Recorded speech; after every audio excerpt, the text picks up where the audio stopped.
பொது வேட்பாளர் என்ற விடயம் வெற்றியடையுமாக இருந்தால் அது என்ன விடயத்தை தமிழ் மக்களுக்கு பயக்கும்? எவ்வாறான நன்மைகள் தமிழ் மக்களுக்கு கிடைக்கும்? எங்கட மக்கள் அனைவரையும் ஒன்றிணைத்தால்தான் அதற்கு பிறகு சர்வதேசமாக இருக்கலாம் அல்லது தென்னிலங்கையாக இருக்கலாம், எல்லோரும் எங்களை தேடி வருவார்கள். விடுதலை போராட்ட காலத்திலே ஒரு பெரும் மக்கள் எழுச்சி ஏற்பட்ட பொழுது எத்தனை ஆயிரம் இளைஞர்கள் தங்களுடைய தியாகங்களை செய்திருக்கிறார்கள்.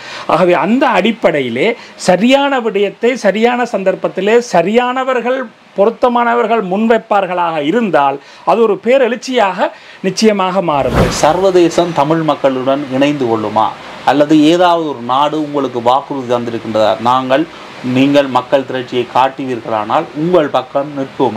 தனிநபர்கள் சென்று சந்திக்கிறார்கள், இல்லை ஒரு சில பேர் சேர்ந்து சென்று சந்திக்கிறார்கள். நாங்கள் கூட டெல்லிக்கு ஒரு பயணம் போயிருந்தோம், கொஞ்சம் பேர் சேர்ந்து.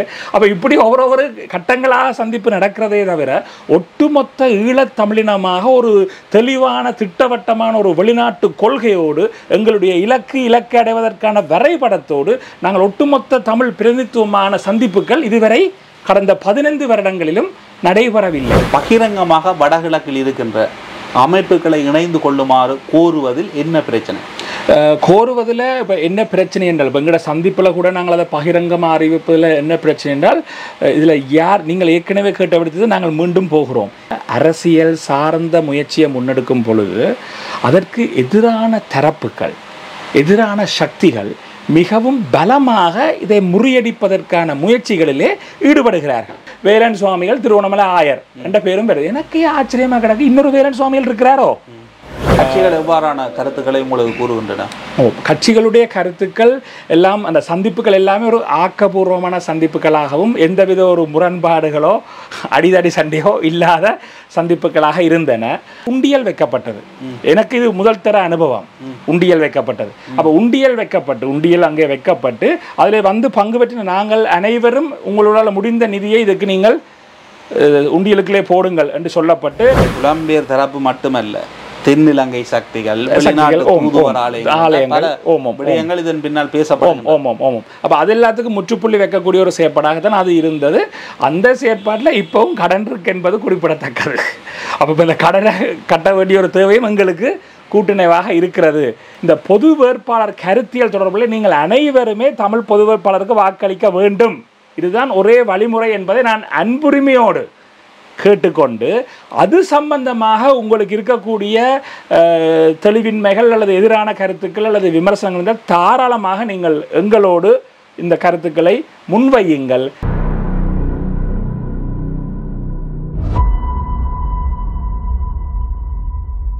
வணக்கம். ஜஃப்னா கலரியின் பிரம்மாஸ்திரம்.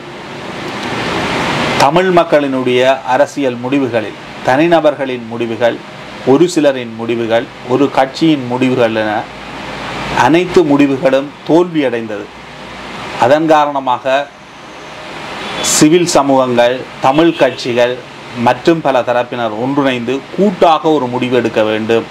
தமிழ் மக்கள் என்ற விடயத்தில் சில தரப்பினர் முடிவு எடுக்க முடியாது, அனைவரும் ஒன்றிணைந்த ஒரு முடிவுகள் எடுக்கப்பட வேண்டும் என்ற அடிப்படையில் தான் பொது வேட்பாளர் என்ற விடயம் பேசுபொருளானது. தற்பொழுது பொது வேட்பாளர் என்ற விடயம் தொடர்ச்சியாக சிவில் தரப்புகளால் முன்னெடுக்கப்படுகின்றது. எனினும் அது தொடர்பான விமர்சனங்கள் இருக்கின்றது. இவ்வாறான விடயங்கள் தொடர்பில் பேசிக்கொள்வதற்காக திரு வேலன் சுவாமி அவர்கள் நம்முடன் இணைந்திருக்கின்றார். வணக்கம் ஐயா. வணக்கம் பிரஸ்னவ். வணக்கம் நேயர்களே. இந்த பொது வேட்பாளர் என்ற விவகாரம் வடகிழக்கில் இருக்கின்ற அனைத்து தமிழ் மக்கள் சார்பாகவும் முன்னெடுக்கப்படுகின்றதா அல்லது அதனை முன்னெடுக்கின்ற ஒரு சிலரின் தனிப்பட்ட தேவைக்காக முன்னெடுக்கப்படுகின்றதா? ஆமாம், இந்த பொது வேட்பாளர் விவகாரம் உண்மையிலேயே வடக்கு கிழக்கு சார்ந்த அனைத்து தமிழ் மக்கள் சார்பிலே தான் முன்னெடுக்கப்பட்டு கொண்டு இருக்கின்றது. ஆனால் இப்பொழுது சிவில் தரப்புகள் இடையிலேயும், குறிப்பிட்ட இந்த பொது வேட்பாளர் முயற்சிக்காக ஒன்றிணைந்த சிவில் தரப்புகளுக்கு இடையிலேயும் அரசியல் கட்சிகளுக்கு இடையிலேயும் ஒரு மேல்மட்ட நிலையிலே தான் இந்த பேசுபொருள், அதே போல் ஊடகவியலாளர்கள், கட்டுரை எழுதுபவர்கள் என்று அந்த மட்டங்களிலே தான் இது பேசுபொருளாக இருக்கிறதே தவிர இன்னும் மக்கள் மத்தியிலே இந்த விடயம் கொண்டு செல்லப்படவில்லை. அதே நேரம் இதற்கான பின்னணி, இதை ஒவ்வொரு தரப்புகள் ஒவ்வொரு அமைப்புகள் ஆரம்பித்திருந்தன. அதற்கான பின்னணிகளை ஒவ்வொருவரும் ஒவ்வொரு விதமாக ஊகித்து கொள்ள முடியும். ஆனால் அதை யாரெல்லாம் ஆரம்பித்தார்களோ அல்லது எந்த அமைப்புகள் ஆரம்பித்தனவோ அவைக்குத்தான் தெரியும் என்ன நோக்கத்துக்காக அவர்கள் இதை ஆரம்பித்தார்கள் என்று. இந்த பயணத்திலே இப்பொழுது சிவில் தரப்புகள் ஒன்றிணைந்து முன்னெடுத்துகிற பயணத்திலே அடியேனும் இணைந்து கொண்டிருக்கிறேன். பொத்துவில் தொடக்கம் பொலிகண்டி வரை மக்கள் பேரலட்சி இயக்கத்தின் சார்பிலே இணைந்திருக்கிறேன். ஆகவே எங்களுடைய நோக்கம் அல்லது பின்னணி என்பது தமிழ் பொது வேட்பாளர் என்ற கருத்தியலை எங்கள் மக்கள் மத்தியிலே கொண்டு சென்று சிவில் தரப்புகள் அரசியல் கட்சிகள் என்று அனைவரையும் ஒன்றாக கூட்டிணைத்து அதனை ஒரு பெரு மக்கள் எழுச்சியாக எங்களுடைய அபிலாஷைகளை வெளிப்படுத்துகின்ற ஒரு களமாக இந்த ஜனாதிபதி தேர்தலை பயன்படுத்துதல் என்பதுதான் எங்களுடைய நோக்கமாக இருக்கிறது. வெறுமனே இந்த ஜனாதிபதி தேர்தலில் இந்த விஷயத்தை ஒரு தேசமாக திரட்டுகின்ற முயற்சியை கையாள்வது மட்டுமல்ல, தொடர்ச்சியாக இந்த கூட்டிணைவு செயற்பட வேண்டும் என்பதும் எங்களுடைய ஒரு எதிர்பார்ப்பாக இருக்கிறது. ஆகவே தனிநபர்களுக்கான முயற்சி அல்ல, வடகிழக்கு தமிழ் மக்களுக்கான முயற்சி. நிச்சயமாக இந்த விடயம் தொடர்பில் கேள்வி கேட்க முடியும். நிச்சயமாக இந்த விடயம் தொடர்பில் எந்த ஒரு தமிழ் பொதுமகனும் இல்லை யாருமே கேள்வி கேட்க முடியும். நீங்களும் நிச்சயமாக கேட்கலாம். பொது வேட்பாளர் என்ற விடயம் வெற்றியடையுமாக இருந்தால் அது என்ன விடயத்தை தமிழ் மக்களுக்கு பயக்கும்? எவ்வாறான நன்மைகள் தமிழ் மக்களுக்கு கிடைக்கும்? இந்த தமிழ் பொது வேட்பாளர் என்ற விடயம் வெற்றியடையுமாக இருந்தால் அனைத்து வடக்கு கிழக்கிலே வாழக்கூடிய மக்களையும் ஒன்றிணைக்கின்ற ஒரு பெருமுயற்சியாக, ஒரு தேசமாக அனைவரையும் திரட்டுகின்ற ஒரு வெற்றியாக அது அமைய இருக்கிறது. பொதுவாக ராஜதந்திரிகளாக இருக்கலாம், சர்வதேசமாக இருக்கலாம், அல்லது தென்னிலங்கையாக இருக்கலாம், ஈழத்தமிழர்கள் என்றவுடனே ஒரு ஏளனமாக இவர்கள் ஒருபோதும் ஒற்றுமைப்பட்டு வரமாட்டார்கள். ஏன் சர்வதேசம் தென்னிலங்கை எம்மவர்களுக்கே இந்த சிந்தனை இருக்கிறது. இதை பார்த்து கொண்டிருக்கக்கூடிய உங்களுக்கே இந்த சிந்தனை இருக்கும். ஆனால் விடுதலை போராட்ட காலத்திலே ஒரு பெரும் மக்கள் எழுச்சி ஏற்பட்ட பொழுது எத்தனை ஆயிரம் இளைஞர்கள் தங்களுடைய தியாகங்களை செய்திருக்கிறார்கள். ஆகவே அந்த அடிப்படையிலே சரியான விடயத்தை சரியான சந்தர்ப்பத்திலே சரியானவர்கள் பொருத்தமானவர்கள் முன்வைப்பார்களாக இருந்தால் அது ஒரு பேரெழுச்சியாக நிச்சயமாக மாறும். உங்களை ஒரு சிலர் சிந்திக்கலாம், போராட்ட காலம் வேறு, இப்பொழுது நிலைமை வேறு என்று. அப்படி பார்த்தால் கூட 2009க்கு பிற்பாடு, யுத்தம் மௌனிக்கப்பட்டதன் பிற்பாடு, பொத்துவில் தொடக்கம் பொலிகண்டி வரை மக்கள் பேரெழுச்சி போராட்டம் என்பது ஒரு தன்னெழுச்சியாக அமைந்த போராட்டம். அது அனைவரையும் ஒன்றிணைத்தது. சிவில் தரப்புகள், அரசியல் கட்சிகள் என்று அனைவரையும் ஒன்றிணைத்தது. புலம்பெயர் தேசத்தில் இருக்கக்கூடிய எமது உறவு கூட அதற்கு ஆதரவாக பல போராட்டங்களை தங்களுடைய தேசங்களிலே முன்னெடுத்திருந்தார்கள். ஆகவே 2009க்கு பிற்பாடு கூட எங்களுக்கு நல்ல உதாரணம் இருக்கிறது. மற்றும் எழுக தமிழ் போன்ற போராட்டங்கள், அப்படி பல போராட்டங்களை குறிப்பிட்டு சொல்லலாம். ஆகவே அந்த விதத்திலே இந்த தமிழ் பொது வேட்பாளர் என்ற விடயமும் வெற்றியளிக்குமாக இருந்தால், இது ஒரு மக்கள் பேரெழுச்சியாக அமையுமாக இருந்தால், நாங்கள் அனைவரும் ஒற்றுமைப்பட்டு செயற்படும் பொழுது நிச்சயமாக அது எங்களுடைய விடுதலை அரசியல் தமிழ் தேசிய பயணத்திலே ஒரு அடுத்த கட்டத்துக்கு இந்த பயணத்தை நகர்த்தும் என்று நாங்கள் முழுமையாக நம்புகிறோம். அடுத்தது, நாங்கள் ஸ்ரீலங்கா அரசை நம்பவில்லை, உள்ளகத்தை நம்பவில்லை, சர்வதேசத்தை நம்புகிறோம் என்று எடுத்துக்கொண்டால் கூட சர்வதேசமும் தங்களுடைய நலனுக்காகத்தான் இங்கே எல்லா விதத்திலையும் பங்கு பெற்றுகிறது. ஆகவே அந்த இடத்தில் நாங்கள் ராஜதந்திரிகளை சந்திக்கும் பொழுது, சர்வதேச நிறுவன பிரதிநிதிகளை சந்திக்கும் பொழுது கூட நாங்கள் உணர்கின்ற உணர்வு என்னென்றால், எமது மக்களை ஒன்றிணைக்க வேண்டும். திலீபன் அண்ணா சொன்னது போல மக்கள் புரட்சி வெடிக்கட்டும். எங்கட மக்கள் அனைவரையும் ஒன்றிணைத்தால்தான் அதற்கு பிறகு சர்வதேசமாக இருக்கலாம் அல்லது தென்னிலங்கையாக இருக்கலாம், எல்லோரும் எங்களை தேடி வருவார்கள். ஆகவே அந்த நிலையை உருவாக்குவதற்கு இந்த தமிழ் பொது வேட்பாளர் என்பது ஒரு நல்ல களமாக இருக்கிறது என்பது எங்களுடைய பிரதான நோக்கமாக இருக்கிறது. அப்போ தமிழ் ஐக்கியம், தமிழ் ஒற்றுமை என்பதுதான் சிவில் தரப்புகளாக நாங்கள் அல்லது பொத்துவில் தொடக்கம் பொலிகண்டி வரை மக்கள் பேரெழுச்சி இயக்கம் இந்த முயற்சியிலே பிரதானமாக அதைத்தான் முன்னெடுத்து செல்கிறது. தமிழ் மக்கள் ஒரு அதிகளவான வாக்கு வங்கியை இந்த பொது வேட்பாளர்களுக்கு இடுவார்களாக இருந்தால் சர்வதேசம் தமிழ் மக்களுடன் இணைந்து கொள்ளுமா? அல்லது ஏதாவது ஒரு நாடு உங்களுக்கு வாக்குறுதி தந்திருக்கின்றதா, நீங்கள் மக்கள் திரட்சியை காட்டுவீர்களானால் உங்கள் பக்கம் நிற்போம்? இதுவரை அப்படியான வாக்குறுதிகளை எந்த நாடுகளுமே தரவில்லை. பொதுவாக அவர்கள் அப்படியான சூழ்நிலையில் தரப்போவதும் இல்லை. ஆனால் சில சர்வதேச பிரதிநிதிகள், உதாரணமாக அமெரிக்க தூதுவரை எடுத்தால் யாழ்ப்பாணத்துக்கு வந்திருக்கிறார், எங்களுடைய அரசியல் பிரதிநிதிகளை, சிவில் சமூக பிரதிநிதிகளை சந்தித்திருக்கிறார். அந்த 2 சந்திப்புகளிலும் தமிழ் பொது வேட்பாளர் தொடர்பாக கலந்துரையாடப்பட்டிருக்கிறது. நோர்வே எரிக் சொல்ஹெய்ம் வந்திருக்கிறார், இந்த விடயம் கலந்துரையாடப்பட்டிருக்கிறது. ஆகவே சர்வதேச மட்டங்களில் இருக்கக்கூடிய நாடுகளாக இருக்கலாம் அல்லது வேறு அமைப்புகளாக இருக்கலாம், பொது வேட்பாளர் தமிழ் பொது வேட்பாளர் தொடர்பாக அவர்கள் கலந்துரையாடல்கிறார்கள். அதே நேரம் அந்த நிலைமையையும் அவதானித்து கொண்டிருக்கிறார்கள். ஆனால் நாங்கள் இந்த பொது வேட்பாளர் விஷயம் எங்களுடைய மக்கள் அனைவரும், நான் ஒரு தமிழன், தமிழனுடைய வாக்கு தமிழனுக்கே என்ற தமிழ் உணர்வோடு ஒன்றிணைந்து வாக்களித்து ஒரு எழுச்சியை ஏற்படுத்துவார்களாக இருந்தால் நாங்கள் நம்புகின்றோம் சர்வதேசம் எங்களை நோக்கி எங்களையும் ஒரு தரப்பாக ஏற்றுக்கொண்டு சில முயற்சிகளை முன்னெடுக்கும். அந்த முயற்சிகள் வெற்றியளிக்குமா இல்லையான்னு நாங்கள் இப்பொழுது சொல்ல முடியாது. ஆனால் ஆக குறைந்தது ஒரு ஆரம்ப கட்டமாக சில முயற்சிகளை அது முன்னெடுக்கும். மற்றது நாங்களும் இங்கே ஒரு ஒற்றுமையை, ஒரு ஐக்கியத்தை தான் நாங்கள் விரும்புகிறோம். சிவில் தரப்புகள், அரசியல் கட்சிகள் எல்லோரும் சேர்ந்து தான் இதை செய்ய வேண்டும் என்று நாங்கள் விரும்புகிறோம். ஆகவே இவ்வளவு காலமும் சர்வதேச பிரதிநிதிகளை தமிழர் தரப்பாக சந்திக்கும் பொழுது தனிநபர்கள் சென்று சந்திக்கிறார்கள், இல்லை ஒரு சில பேர் சேர்ந்து சென்று சந்திக்கிறார்கள். நாங்கள் கூட டெல்லிக்கு ஒரு பயணம் போயிருந்தோம் கொஞ்சம் பேர் சேர்ந்து. அப்போ இப்படி ஒவ்வொரு கட்டங்களாக சந்திப்பு நடக்கிறதே தவிர ஒட்டுமொத்த ஈழத்தமிழினமாக ஒரு தெளிவான திட்டவட்டமான ஒரு வெளிநாட்டு கொள்கையோடு எங்களுடைய இலக்கை அடைவதற்கான வரைபடத்தோடு நாங்கள் ஒட்டுமொத்த தமிழ் பிரதிநிதித்துவமான சந்திப்புகள் இதுவரை கடந்த 15 வருடங்களிலும் நடைபெறவில்லை. ஆகவே அப்படியான ஒரு நிலையை உருவாக்க வேண்டும், அப்படியான ஒரு பிரதிநிதித்துவத்தை உருவாக்க வேண்டும். தமிழ் தேசியம் என்ற அடிப்படையிலே அனைவரையும் ஒருங்கிணைத்து இதை முன்னெடுக்க வேண்டும் என்பது கூட இது தமிழ் பொது வேட்பாளரை நிறுத்துகின்ற முயற்சியிலே ஒரு பின்னணி காரணமாக இருக்கிறது. உங்களுக்கு தெரியும், எந்த ஒரு நாட்டினுடைய வெளிநாட்டு கொள்கையும் நேர்மையானதாக இருப்பதில்லை.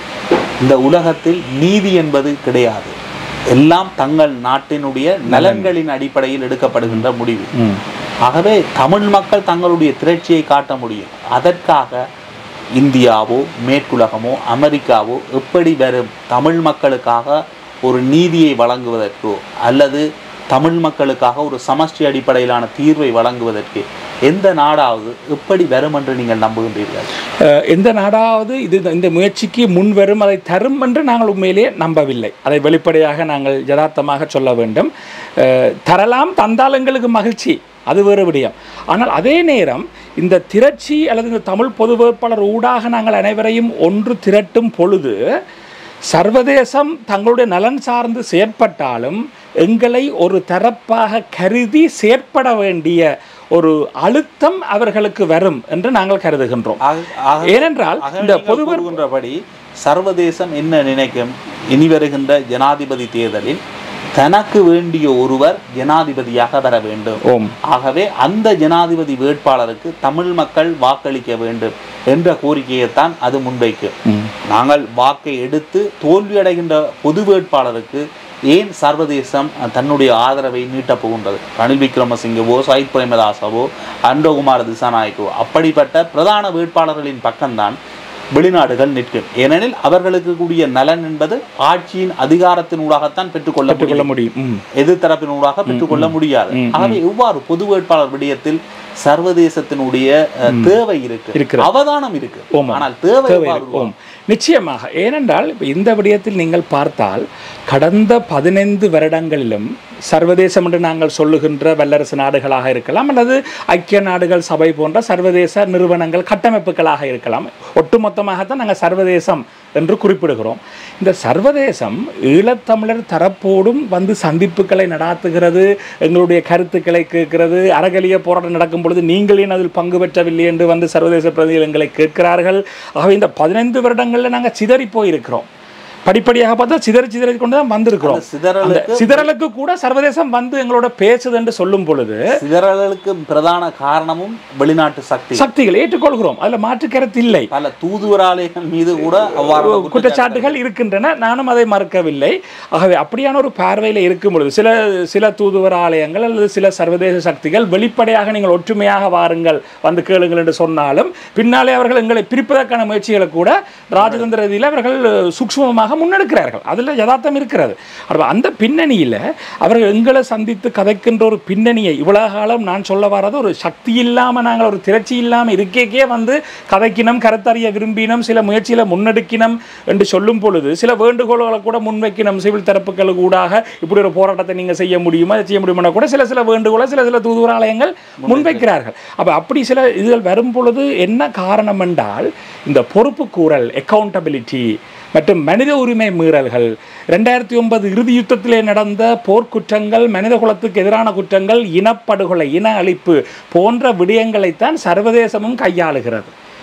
ஸ்ரீலங்கா அரசு தரப்பில் இருக்கக்கூடிய ராஜபக்ஷ தரப்புகளை விரட்டுவதற்கும் அவர்களை தங்களுடைய கட்டுப்பாட்டுக்குள்ளே கொண்டு வருவதற்கும் சர்வதேசம் இது ஒரு பிடியாக பயன்படுத்துகிறது, கருவியாக பயன்படுத்துகிறது. அதனாலே பாதிக்கப்பட்ட தரப்பினர் நாங்கள் அந்த இனப்படுகொலை, இன அழிப்புக்கு நீதி கேட்டு நாங்கள் போராடி கொண்டிருக்கிறோம். 15 வருடங்களாக காணாமலாக்கப்பட்ட உறவுகளுக்கு என்ன நடந்தது என்று எங்களுடைய தாய்மார்கள் வீதிகளிலே போராடி கொண்டிருக்கிறார்கள்.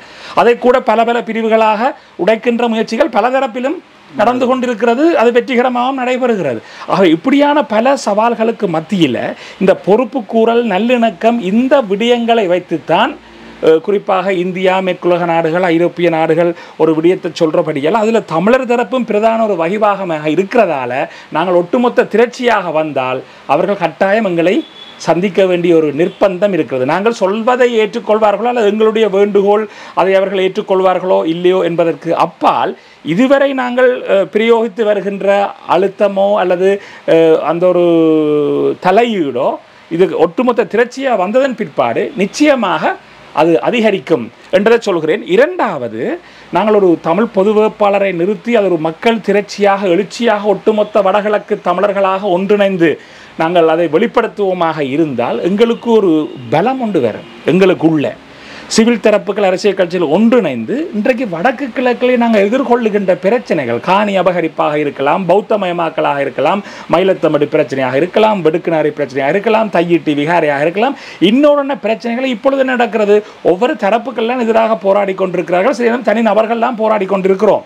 ஒவ்வொரு அமைப்புகள், ஒவ்வொரு கட்சிகள் சார்ந்து இந்த எழுச்சி வரும் இடத்து இதற்கு பிற்பாடு நாங்கள் ஒரு ஓரிணைந்த ஒரு மக்கள் பேரியக்கமாக சிவில் தரப்பு, அரசியல் தரப்பு எல்லோரும் சேர்ந்து இதை இந்த முயற்சிகளுக்கு எதிரான எங்களுடைய எதிர்வினையை ஆற்றுவதோடு எங்களுடைய விடுதலை நோக்கிய பயணத்தை நாங்கள் விரைவுபடுத்த முடியும் என்றதும் இதற்குள்ளே ஒரு பிரதான காரணமாக இருக்கிறது.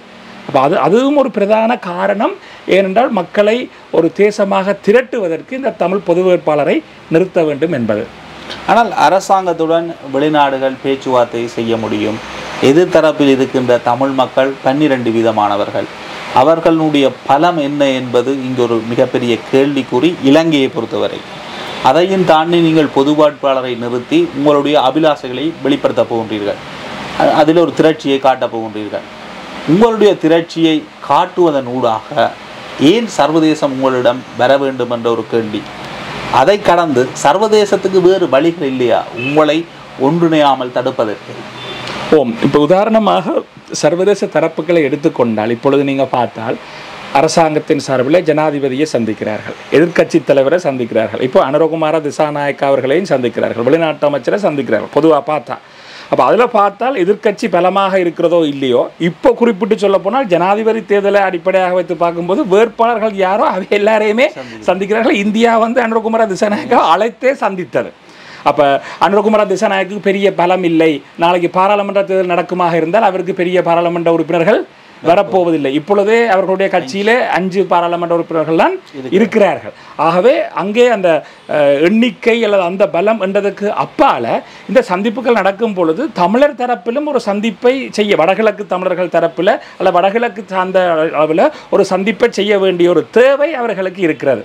அந்த அடிப்படையிலே அது ஒரு முக்கியத்துவம் பெறுகிறது என்ற ஒரு முதலாவது கருத்தையும், இரண்டாவது ஒட்டுமொத்த இலங்கையிலே 12 வீதமாக தமிழர்கள் அல்ல வடகிழக்கு தமிழர்கள் இருந்தாலும் வடக்கு கிழக்கிலே தமிழர்கள் பெரும்பான்மையாக இருக்கிறார்கள். வடக்கு கிழக்கு என்று தான் நாங்கள் சிந்திக்கிறோம். எங்களுடைய தாயகம், எங்களுடைய சிந்தனை என்று. வடக்கு கிழக்கு வெளியிலே நாங்கள் சிந்திக்கவில்லை. அப்போ வடக்கு கிழக்கு என்று பார்க்கும் பொழுது நாங்கள் பெரும்பான்மையாக இருக்கின்ற ஒரு அடிப்படை காரணமும் அதற்குள்ளே இருக்கிறது. அடுத்தது இப்போ சர்வதேசம் இந்த சந்தர்ப்பத்தில் எங்களை சந்திச்சுத்தான் இதில் சாதிக்க வேணும் என்றொரு விடயம் என்றதுக்கு அப்பால் இந்த ஜனாதிபதி தேர்தலை மட்டும் எடுத்தால் கூட ஒரு பொது வேட்பாளரை நிறுத்தும் பொழுது ஒரு பேச்சுக்கு சொல்லுவோம் 10 லட்சம் வாக்குகள் கிடைக்கின்றன. அப்போ ஒட்டுமொத்த வாக்குகளிலே 10 லட்சம் அதிகரிக்க போகிறது. இப்போ நாங்கள் பகிஷ்கரிப்பை விட கூட பொது வேட்பாளரை நிறுத்த வேணும் என்று சொல்வதற்கான ஒரு காரணம் இது. அப்போ 10 லட்சம் வாக்குகள் அதிகரிக்கும் பொழுது அதில் அரைவாசி 5 லட்சம் வாக்குகள் கூட போகுது. அப்போ அங்கே தென்னிலங்கை தரப்பில் இருக்கிற வேட்பாளர் பிரதான வேட்பாளர்களில் ஒருவர் எடுக்க வேண்டிய வாக்குகள் ஏற்கனவே ஒரு 40 லட்சம் அரைவாசி எடுக்கணும்னு ஒரு பேச்சுக்கு வச்சா, இப்போ பொது வேட்பாளரை நிறுத்தி 10 லட்சம் வாக்குகள் நாங்கள் இங்கே எடுப்பமாக இருந்தால் 45 லட்சம் வாக்குகளை அவர் எடுக்க வேண்டிய தேவை வரப்போகுது. அப்போ ஏற்கனவே பொதுவான ஒரு பார்வை இருக்கிறது. தென்னிலங்கை இப்போ இருக்கிற 3 வேட்பாளர்கள், அது 4ஆக கூட மாறலாம், 3 வேட்பாளர்களுக்கும் கடும் போட்டி இருக்கிறது என்று.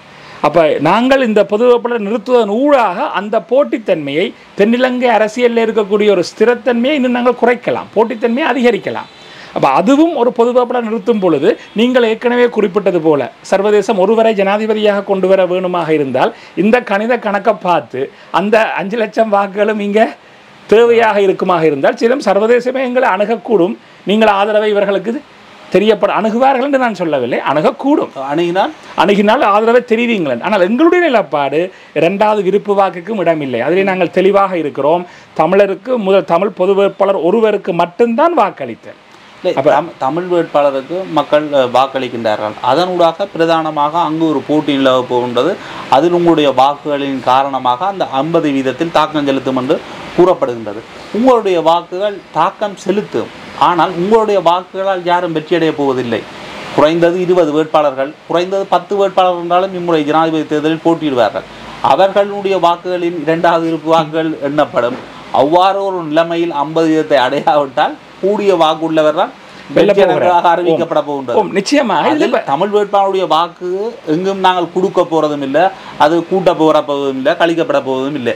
ஆகவே தமிழ் வேட்பாளர் என்பது திரட்சியை மட்டும் காட்டலாம், உங்களுடைய கோரிக்கையை மட்டும்தான் காட்டலாம். திரட்சியை காட்டலாம், கோரிக்கையை காட்டலாம், ஒட்டுமொத்த வாக்குகள் எண்ணிக்கை அது கூட்டும்.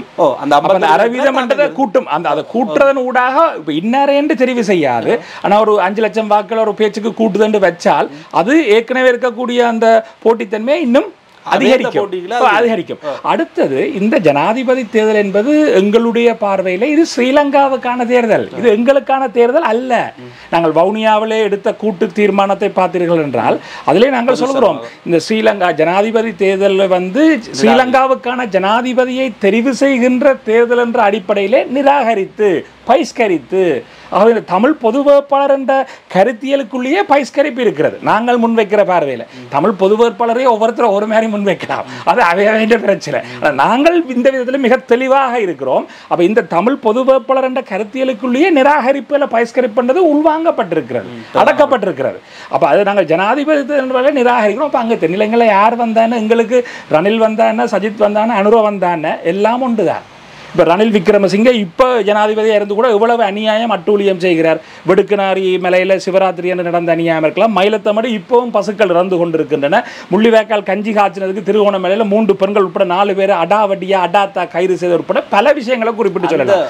ரணிலுக்கு பின்னாலே இருக்கக்கூடிய ராஜபக்ஷ தரப்பு போர் குற்றவாளிகள், இனப்படுகொலையாளிகள், குற்றவியல் நீதிமன்றத்தில் நிறுத்தப்பட வேண்டிய தரப்பு தான் ரணில் இணைந்து நிற்கிறார். ஆகவே ரணிலும் எங்களுடைய விடுதலை போராட்டத்தை எங்களை அழித்தவர்கள் ஒரு முக்கியமானவர். எங்களோட போராட்டங்களை பிரித்து சிதவடைய செய்து அழித்த இந்த ரணில் விக்ரமசிங்க, அவருக்கு பின்னால் இருக்கக்கூடிய இந்த இனப்படுகொலை, இந்த 21ஆம் நூற்றாண்டிலேயே உலகத்திலே நடந்திருக்கக்கூடிய மிக பெரும் இனப்படுகொலையை படுபாதமாக செய்திருக்கக்கூடிய இந்த ராஜபக்ஷ தரப்பு, இவர்களுக்கு எப்படி எங்களுடைய மக்கள் வாக்களிக்க முடியும்? அப்போ சஜித் பிரேமதாசா நல்ல மோண்டு கேட்டால் அவர் தன்னுடைய கட்சிக்குள்ள இப்போ ஓய்வு பெற்ற இராணுவ அதிகாரிகள் எல்லாரையும் உள்வாங்கிறார், எல்லாருக்கும் பாதுகாப்பு கொடுக்கிறார், எல்லாரும் போர் குற்றவாளியார். அப்போ சஜித்தும் சற்றும் குறைந்தவரெல்லாம் 1000 விகார கட்ட வெளிக்கிட்டு பலவித அழிப்பு வேலைகளை செய்திருக்கக்கூடியவர் தான் சஜித். அப்போ அவருக்கு நாங்கள் வாக்களிச்சு. அனுரகுமார திசாநாயக்க வடக்கு கிழக்கு இணைப்பையே பிரித்தவர்கள், 50,000 பேரை இராணுவத்துக்கு சேர்த்து கொடுத்த நிலப்பாடுகளில் இருந்து கடும் தீவிர போகக்கூடியவர்கள். ஆகவே இது ரணிலாக இருந்தால் என்ன, சஜித்தாக இருந்தால் என்ன, அனுரோவாக இருந்தால் என்ன, நாளைக்கு 4வது ஆள பசில் ராஜபக்ஷவோ இல்லை வேறொருத்தரோ யார் வந்தால் என்ன, எல்லோருமே சிங்கள பௌத்த பேரினவாதத்தின் முகங்களாகத்தான் இருக்கிறார்கள். அது துரதிர்ஷ்டம்தான். அந்த முகங்களாக இருக்கும் பொழுது இவர்கள் யார் வந்தாலும் எங்களுக்கான எந்த தீர்வையும் தரப்போவதில்லை. ஆகவே நாங்கள் ஒட்டுமொத்தமாக இவர்கள் அனைவரையுமே நாங்கள் நிராகரிக்கிறோம். என்ற அடிப்படையில் தான் இந்த தமிழ் பொது வேட்பாளர் என்ற கருத்தியல் இங்கே முக்கியத்துவம் பெறுகிறது. ஆகவே நாங்கள் ஒட்டுமொத்தமாக தேசமாக திரண்டு எங்களுடைய கோரிக்கைகளை முன்வைத்தல் என்றதுதான் இதில் பிரதான விஷயமாக இருக்கிறது. உங்களுடைய இந்த கருத்தில் எனக்கு மாற்று கருத்து இல்லை. ஆனால் இவ்வாறான ஒரு விடயங்கள், நீங்கள் இந்த இன அழிப்பு, வெடுக்குநாரிமலை இவ்வாறான விடயங்கள் எல்லாம் இடம்பெறுகின்ற பொழுது இந்த 46 அமைப்புகளும் இதில் இருக்கின்ற தனிநபர்களும் போராட்டத்துக்கு வந்தார்களா, அதற்கு எதிராக தங்களுடைய குரல்களை பதிவு செய்தார்களா என்று கேட்டால் எல்லோரிடமும் அந்த கேள்வி கேட்டால் இல்லை இல்லை ஹோம் அது உண்மை. ஆகவே இவர்கள் என்ன காரணத்துக்காக இந்த விடயத்தை முன்னகர்த்துகின்றார்கள் என்ற ஒரு கேள்வி இயல்பாக இருக்கும் என்றார். நிச்சயமாக ஒவ்வொருவரும் இதில் இருக்கக்கூடிய அமைப்புகள், சிவில் அமைப்புகள், மற்ற தனிநபர்கள் என்ற அடிப்படையில் நீங்கள் சொன்னது போல் ஒவ்வொருவரும் இதில் இணைவதற்கு ஒவ்வொரு காரணங்கள் இருக்கலாம், ஒவ்வொரு நிகழ்ச்சி நிரல்கள் இருக்கலாம். அந்த அடிப்படையிலே ஆனால் இந்த விடயங்களிலே, இந்த முயற்சிகளிலே இருக்கக்கூடிய நிலையிலே இந்த நீங்கள் குறிப்பிட்ட சில போராட்டங்கள் அந்த மாதிரி சந்தர்ப்பங்களில் உதாரணமாக இப்போ பொத்துவில் துறக்கம் பொலிகண்டி வர மக்கள் பேரெழுச்சி இயக்கம் என்றால் கலந்து கொண்டிருக்கிறோம். அந்த மாதிரி சில செயற்பாடுகள் நடந்திருக்கிறது. கேட்ட அந்த அடிப்படையில் பார்த்தீங்கன்னா இப்போ களத்தில் போராட்டம் செய்யக்கூடிய இந்த நிலையில் இப்போ பொத்துவில் துறக்கம் பொலிகண்டி வர மக்கள் பேரெழுச்சி இயக்கம் இருக்கிறது.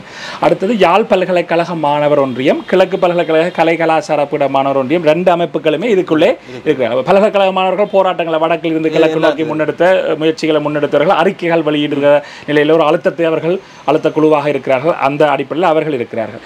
வலிந்து காணாமலாக்கப்பட்ட உறவுகளுடைய சங்கம் அந்த அமைப்பும் இதற்குள்ளே இருக்கிறார். அவர்களுக்குள்ள பல கருத்து வேறுபாடுகள் இதில் இருந்தால் அந்த பாதிக்கப்பட்ட தரப்பினர் என்ற வகையில் இதற்குள்ளே இருக்கிறார்கள். குரலற்றவரின் குரல் அமைப்பு, அரசியல் கைதிகளுக்கான விடுதலை அமைப்பும் இதற்குள்ளே இருக்கிறது. கொழும்பிலிருந்து அரசியல் கைதிகளுக்காக குரல் கொடுக்கின்ற அமைப்பும் இதுக்குள்ளே இருக்கிறது. அப்போ களத்தில் போராடுகின்ற அமைப்புகள் இதுக்குள்ளே இருக்கின்றன.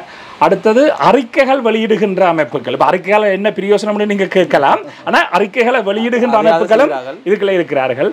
வெளிநாட்டு ராஜதந்திரிகள் சந்திக்கின்ற தரப்புகளும் இதுக்குள்ளே இருக்கிறார்கள். சந்தித்து ஒரு பயனும் இல்லை, பல காலம் சந்தித்த ஒரு பயணம் இல்லை என்றுதான் நீங்கள் பொது வேட்பாளரை நிறுத்துகின்றீர்கள். அங்கு சென்று தேநீர்கள் மட்டும்தான் அறிந்திருக்கின்றீர்கள். இவ்வளவு காலம் அங்கு உண்மையான விடயங்களை பேசியிருந்தால் இன்று இந்த விடயம் இவ்வளவு தூரம் இழுபட்டிருக்காது என்ற விமர்சனத்தை அரசியல்வாதிகள் மீது குற்றம் சுமத்தப்படுகின்றது. அதே குற்றச்சாட்டுகள் இவர்கள் மீது சுமத்த முடியும் அல்ல? சுமத்த முடியும். அதில் ஒரு சின்ன வித்தியாசம் என்னென்றால், இப்ப அரசியல்வாதிகள் ஏதோ ஒரு நோக்கத்துக்காக, ஒரு எதிர்பார்ப்புக்காக, பதவிக்காக அல்லது பணத்துக்காக, இதற்காகத்தான் இதுக்குள்ள நிற்கிறார்கள் என்பதை ராஜதந்திரிகள் அறிந்திருக்கிறார்கள். சிவில் தரப்புகளிலும் அப்படியான பணத்துக்காக அல்லது வேற தேவைகளுக்காக இருக்கிறார்கள் இல்லையென்று மறக்கவில்லை. அதே நேரம் அரசியல்வாதிகளை கேட்டா தங்களோட வாழ்க்கையை தியாகம் செய்து எல்லாரும் அப்படித்தான் சொல்லிவினோம். ஆனா இதை நான் பொதுவாகவே சொல்றேன், தமிழ் தேசிய பரப்பில் இருக்கிற எல்லாருமே ஏதோ ஒரு நோக்கத்தில் கொஞ்சம் பேர் புகழுக்காகுது, அந்த நோக்கத்தையாவது போட்டு தான் பெரியாள் என்ற ஒரு எண்ணத்தில் இயங்குகிற செயற்பாட்டு தன்மைகளும் இருக்குது. அப்போ அந்த அடிப்படையில் சிவில் தரப்புகளும் அப்படியான தரப்புகள் இருந்தாலும் சில சிவில் தரப்புகள் நேர்மையானதாக இயங்கும் பொழுது வெளிநாட்டு ராஜதந்திரிகள் வந்து சில கருத்துக்களை கேட்கும் போது, சில சந்திக்கும் போது சில விஷயங்கள் ஊடகங்களில் வெளியிலே வருவதில்லை. அதனூடாக சில அழுத்தங்கள் ஸ்ரீலங்கா அரசுக்கு பிரயோகிக்கப்படுகின்றன. சில அழுத்தங்கள். ஆனால் அதனால பெரிய ஒரு மாற்றம் அங்கே வந்துவிட போவது அல்லது நாங்கள் எதிர்பார்ப்பது கிடைக்கிறது என்று நாங்கள் சொல்ல வரவில்லை. அரசியல்வாதிகளும் ஊடக சந்திப்பு வைக்கின்றார்கள், நாடாளுமன்றத்தில் பேசுகின்றார்கள், வெளிநாட்டு தூதரை சந்திக்கிறார்கள். அதனால் பயன் இல்லையா? பயன் இருக்கிறது. ஆனால் போதுமானதாக இல்லை. சிவில் தரப்புக்கும் அந்த விடயம் இருக்கிறது. அதை நம்ம நிச்சயமாக நான் மறக்கவில்லை. இப்போ அந்த பின்னணியில தான் நாங்கள் இப்போ என்ன யோசிக்கிறோம்னா, சிவில் தரப்புகள், அரசியல் தரப்புகள் எல்லாரும் ஒற்றுமையாக வந்து ஓரணியாக இந்த சந்திப்புகளை மேற்கொள்ளும் பொழுது அடம்பன் கொடியும் திரண்டால் மிடுக்கு ஒற்றுமை என்ற விடயத்தில் தான். அப்ப எல்லாரும் ஒற்றுமையா முன்வைக்கும் போது இப்ப இருக்கிற விஷயத்தை விட இது கொஞ்சமாவது முன்னேற்றம் வரும். இப்ப நான் பெரிய முன்னேற்றம் வரும் என்று நான் சொல்லி சிவில் தரப்புகளினுடைய கூட்டிணைவு இந்த சிவில் தரப்புகள கூட்டணியில் இன்னொரு விஷயத்தையும் நாங்கள் சொல்ல விரும்புகிறோம் என்னென்றால், இந்த ராஜதந்திரிகள் இருக்கிறார்கள் என்றதோடு அதற்கு அப்பால் இந்த எழுச்சி போராட்டங்கள் என்று சொல்லக்கூடிய பொங்கு தமிழ், எழுக தமிழ், பொத்துவில் துறக்கம் பொலிகண்டி வரை போன்ற போராட்டங்களில் முக்கியமான வகிபாகங்களை ஒழுங்கமைப்பதிலே, ஏற்பாடு செய்வதிலே முக்கியமான வகிபாகங்களை வகித்தவர்கள் கூட இந்த சிவில் கூட்டமைப்புக்குள்ளே இருக்கிறார்கள். ஆகவே அந்த பின்னணியில் பத்தி எழுத்தாளர்கள், கட்டுரை எழுதுபவர்கள் கூட இதுக்குள்ள அரசியல் பேராசிரியர்கள் ரெண்டு தரப்புகள் இருக்கிறார்கள். நாங்கள் இப்பொழுதும் இதுக்குள்ளே அமைப்புகளையும் தனிநபர்களையும் இணைத்துக் கொண்டிருக்கிறோம். இந்த நிமிடம் கூட இணைத்துக் கொண்டுதான் இருக்கிறோம். ஆகவே அந்த அடிப்படையில் ஊடக சந்திப்பை வைத்து அல்லது ஒரு ஊடக அறிக்கையை வெளியிட்டு பகிரங்கமாக வடகிழக்கில் இருக்கின்ற அமைப்புகளை இணைந்து கொள்ளுமாறு கோருவதில் என்ன பிரச்சனை? கோருவதில் இப்போ என்ன பிரச்சனை என்றால் இப்போ எங்களோட சந்திப்பில் கூட நாங்கள் அதை பகிரங்கமாக அறிவிப்பதில் என்ன பிரச்சனை என்றால் இதில் யார் நீங்கள் ஏற்கனவே கேட்டபடுத்தது நாங்கள் மீண்டும் போகிறோம் யார் யார் இதிலே வந்து இணைய போகிறார்கள் அமைப்புகளாக இருந்தாலும் சரி தனிநபர்களாக இருந்தாலும் சரி அவர்கள் இணைவதற்கான பின்னணி என்ன தமிழ் தேசிய முகத்தோடே வந்து இணைவார்கள் ஆனால் உண்மையான விடயம் தமிழ் தேசியத்துக்கு எதிரானதாக இருக்கும் இப்ப இருக்கிற 46 பேரும் தூய்மையான தமிழ் தேசியவாதிகள் என்று கூட நான் சொல்லவில்லை நான் உட்பட என்ன கூட நான் மக்கள் தான் தீர்மானிக்க வேண்டும் ஆகவே இப்படி அந்த முடிவுக்கு வந்தீர்கள் இந்த 46 பேரும் இருக்க முடியும் இனி வருகின்றவர்கள் தங்களை உறுதிப்படுத்தி வர வேண்டும் என்று எதன் அடிப்படையில் இல்ல இந்த விஷயத்துல ஆரம்பத்துல ஆரம்பிக்கிற ஒரு கட்ட விஷயங்கள் ஆரம்பிக்கின்ற போதே பகிரங்க அழைப்பினூடாக அது அழைக்கப்பட்டிருக்கலாம் பொது வேட்பாளர் என்ற விடயத்துக்கு இணங்குபவர்கள் வாங்கல் என்று கூட அழைக்கப்பட்டிருக்கலாம் அதில் எனக்கு மாற்று கருத்து இல்லை ஆனால் ஒரு சிலர் அல்லது இந்த 46 பேர் என்பவர்கள் குறிப்பிட்ட தரப்பினர் ஏற்கனவே அரசியல் களத்தில் இருப்பவர்கள் அவர்கள் இணைகின்றார்கள் அதனுடன் பத்திரிகையில் விமர்சனம் செய்கின்ற 10 எழுத்தாளர்களும் இணைந்து கொள்கின்றனர் ஆகவே உங்களுக்கு ஒரு நம்பிக்கை ஒன்று வருகின்றது எங்களை விமர்சனம் செய்வதற்கு தரப்பினர் கிடையாது ஏனென்றால் விமர்சனம் செய்கிற தரப்பினர் எல்லாரையும் நீங்க உள்வாங்குறீங்க இல்ல அப்படியான கருத்து இல்ல அப்படியான ஒரு நிலைப்பாட்டில் வந்து தான் உங்களுடைய செயற்பாடுகள் செல்கின்றனவா என்பதான் என்னுடைய நிச்சயமாக அப்படியான நிலைப்பாட்டில் இல்லை அப்படியான செயற்பாட்டில் இல்லை இப்போ நான் கூட இந்த சிவில் சமூக இந்த கூட்டுணைவில் ஒரு அங்கத்தவர் என்ற வகையிலையும் பொத்துவில் தொடக்கம் பொலிகண்டி வரை மக்கள் பேரெழுச்சி இயக்கத்தின் ஒருங்கிணைப்பாளர் என்ற வகையிலையும் வேலன் சுவாமிகள் என்ற தனிநபர் என்ற வகையிலும் தான் நான் இப்போ உங்களோடு உரையாடி கொண்டிருக்கிறேன் நான் உரையாடுவது கூட உத்தியோகபூர்வமான இந்த சிவில் சமூக கூட்டுணைவினுடைய ஒரு கருத்து அல்லது வெளிப்பாடு அல்லது அல்ல இது என்னுடைய தனிப்பட்ட நிலப்பாடு அதே நேரம் பொத்துவில் தொடக்கம் பொலிகண்டி வரை மக்கள் பேரெழுச்சி இயக்கத்தினுடைய நிலப்பாடு அந்த அளவில் அதை எடுத்துக்கொள்ளலாம் அப்போ அந்த பின்னணியில் இந்த முயற்சி ஆரம்பத்தில் இருப்பவர்களை தேசியவாதிகளாகவும் இல்லை இணைந்து கொள்வார்கள் தேசியவாதிகளை உறுதிப்படுத்த இல்லை அப்படி சொல்லவில்லை இதில் அந்த முயற்சியை முன்னெடுத்து ஆரம்பிக்கிற ஒரு கட்டங்களில் எல்லாருக்குமே அந்த முயற்சியை முன்னெடுத்திருக்கக்கூடியவர்களால் சொல்லப்பட்டது தமிழ் தேசியத்தை ஏற்றுக்கொண்டு அதே நேரம் தமிழ் பொது வேட்பாளர் என்ற கருத்தியலையும் ஏற்றுக்கொண்டிருப்பவர்களை நீங்கள் இதில் நினைக்கலாம் என்ற விடயம் யாரையும் நினைக்கலாம் என்ற விடயம் சொல்லப்பட்டு இதில் அங்கத்தவர்களாக இருக்கக்கூடியவர்களுடன் செயற்படுபவர்களும் இணைந்து கொள்ள முடியும் தென்னிலங்கை கட்சிகளோட செயற்படுபவர்கள் தமிழ் தேசியத்தை தமிழ் தேசியம் என்ற ஒரு கேள்வி வரப்போகுது பொது வேட்பாளர் என்றதுக்கு நாங்கள் அடிப்படையில் தமிழ் பொது வேட்பாளர் என்ற கருத்தியலுக்கு தமிழ் தேசியம் தாயகம் சுயநிர்ணயம் என்ற கோட்பாட்டை ஏற்றுக்கொள்கிறார்களா இல்லை என்று நேராக கேட்டா சொல்லிடும் ஒரு தினம் சொல்ல மாட்டாங்க எல்லாம் தான் தேசியவாதிகள் தான் சொல்லுவாங்க அப்ப என்னென்ன நிலைப்பாடு அதுலேயும் நாங்கள் என்ன விஷயத்தை செய்கிறோம் என்றால் இப்ப உங்களுக்கு தெரியும் ஒரு சர்வதேச விசாரணை ஒரு முயற்சி முன்னெடுக்கல் நான் சொல்றேன் இப்போ ஒரு முயற்சியை நாங்கள் முன்னெடுக்கும் பொழுது உங்களுக்கு தெரியும் அதுவும்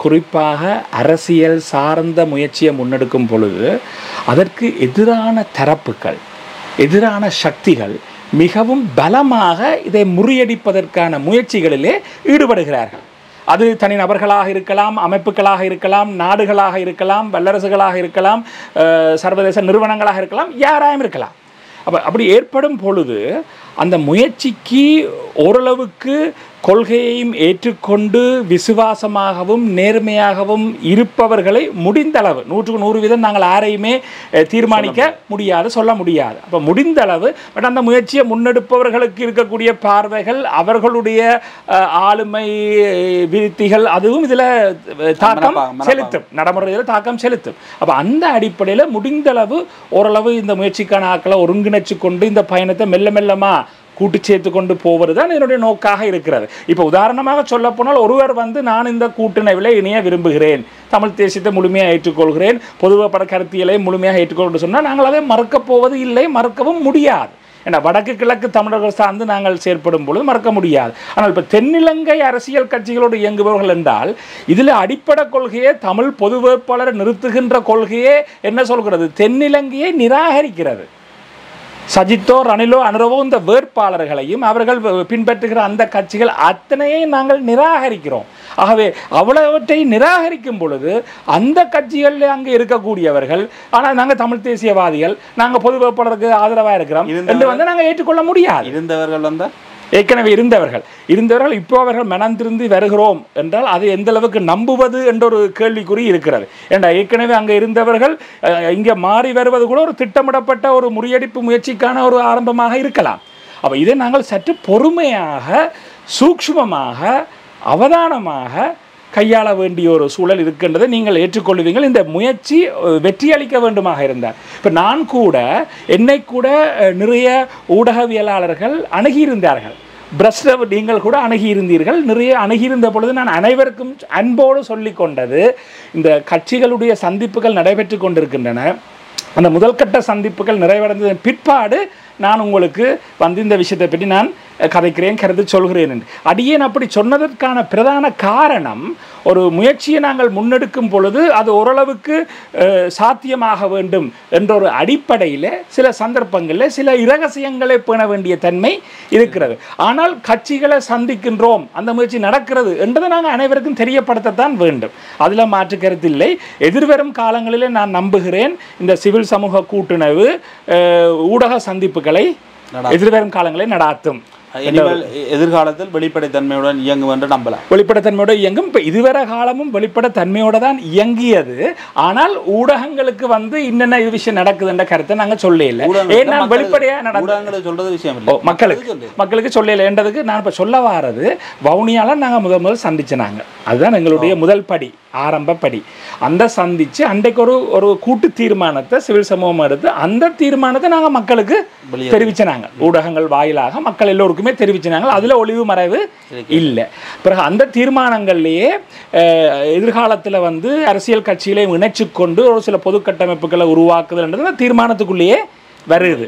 அப்ப அந்த முயற்சியில தான் நாங்கள் ஒரு தற்காலிக குழுவை இணைச்சு கொண்டு குழு ஆரண்டு சொல்ல அந்த ஊடக அறிக்கையில அந்த குழு சம்பந்தமான குழுவோட அங்கத்தவர்களுடைய பெயர்கள் சொல்லப்படவில்லை. அதன் பின்னர் வெலம்புரி ஹோட்டலில் ஒரு கூட்டம் இடம்பெறுகின்றது. அதுக்கும் பவனியா கூட்டுணைவுக்கும் ஏதாவது தொடர்பு இருக்கிறதா? வெலம்புரி விடுதியில நடந்த கூட்டத்துக்கும் வவுனியால் நடந்த கூட்டத்துக்கும் ஒருங்கிணைப்பு, அதாவது கூட்டங்களை ஏற்பாடு செய்தல் சம்பந்தமாக எந்த சம்பந்தமுமே இல்லை. வெலம்புரி ஹோட்டல் நடந்த கூட்டம் வந்து மக்கள் மனு என்ற அமைப்பின் ஏற்பாட்டிலே ஒழுங்குபடுத்தப்பட்ட கூட்டம்.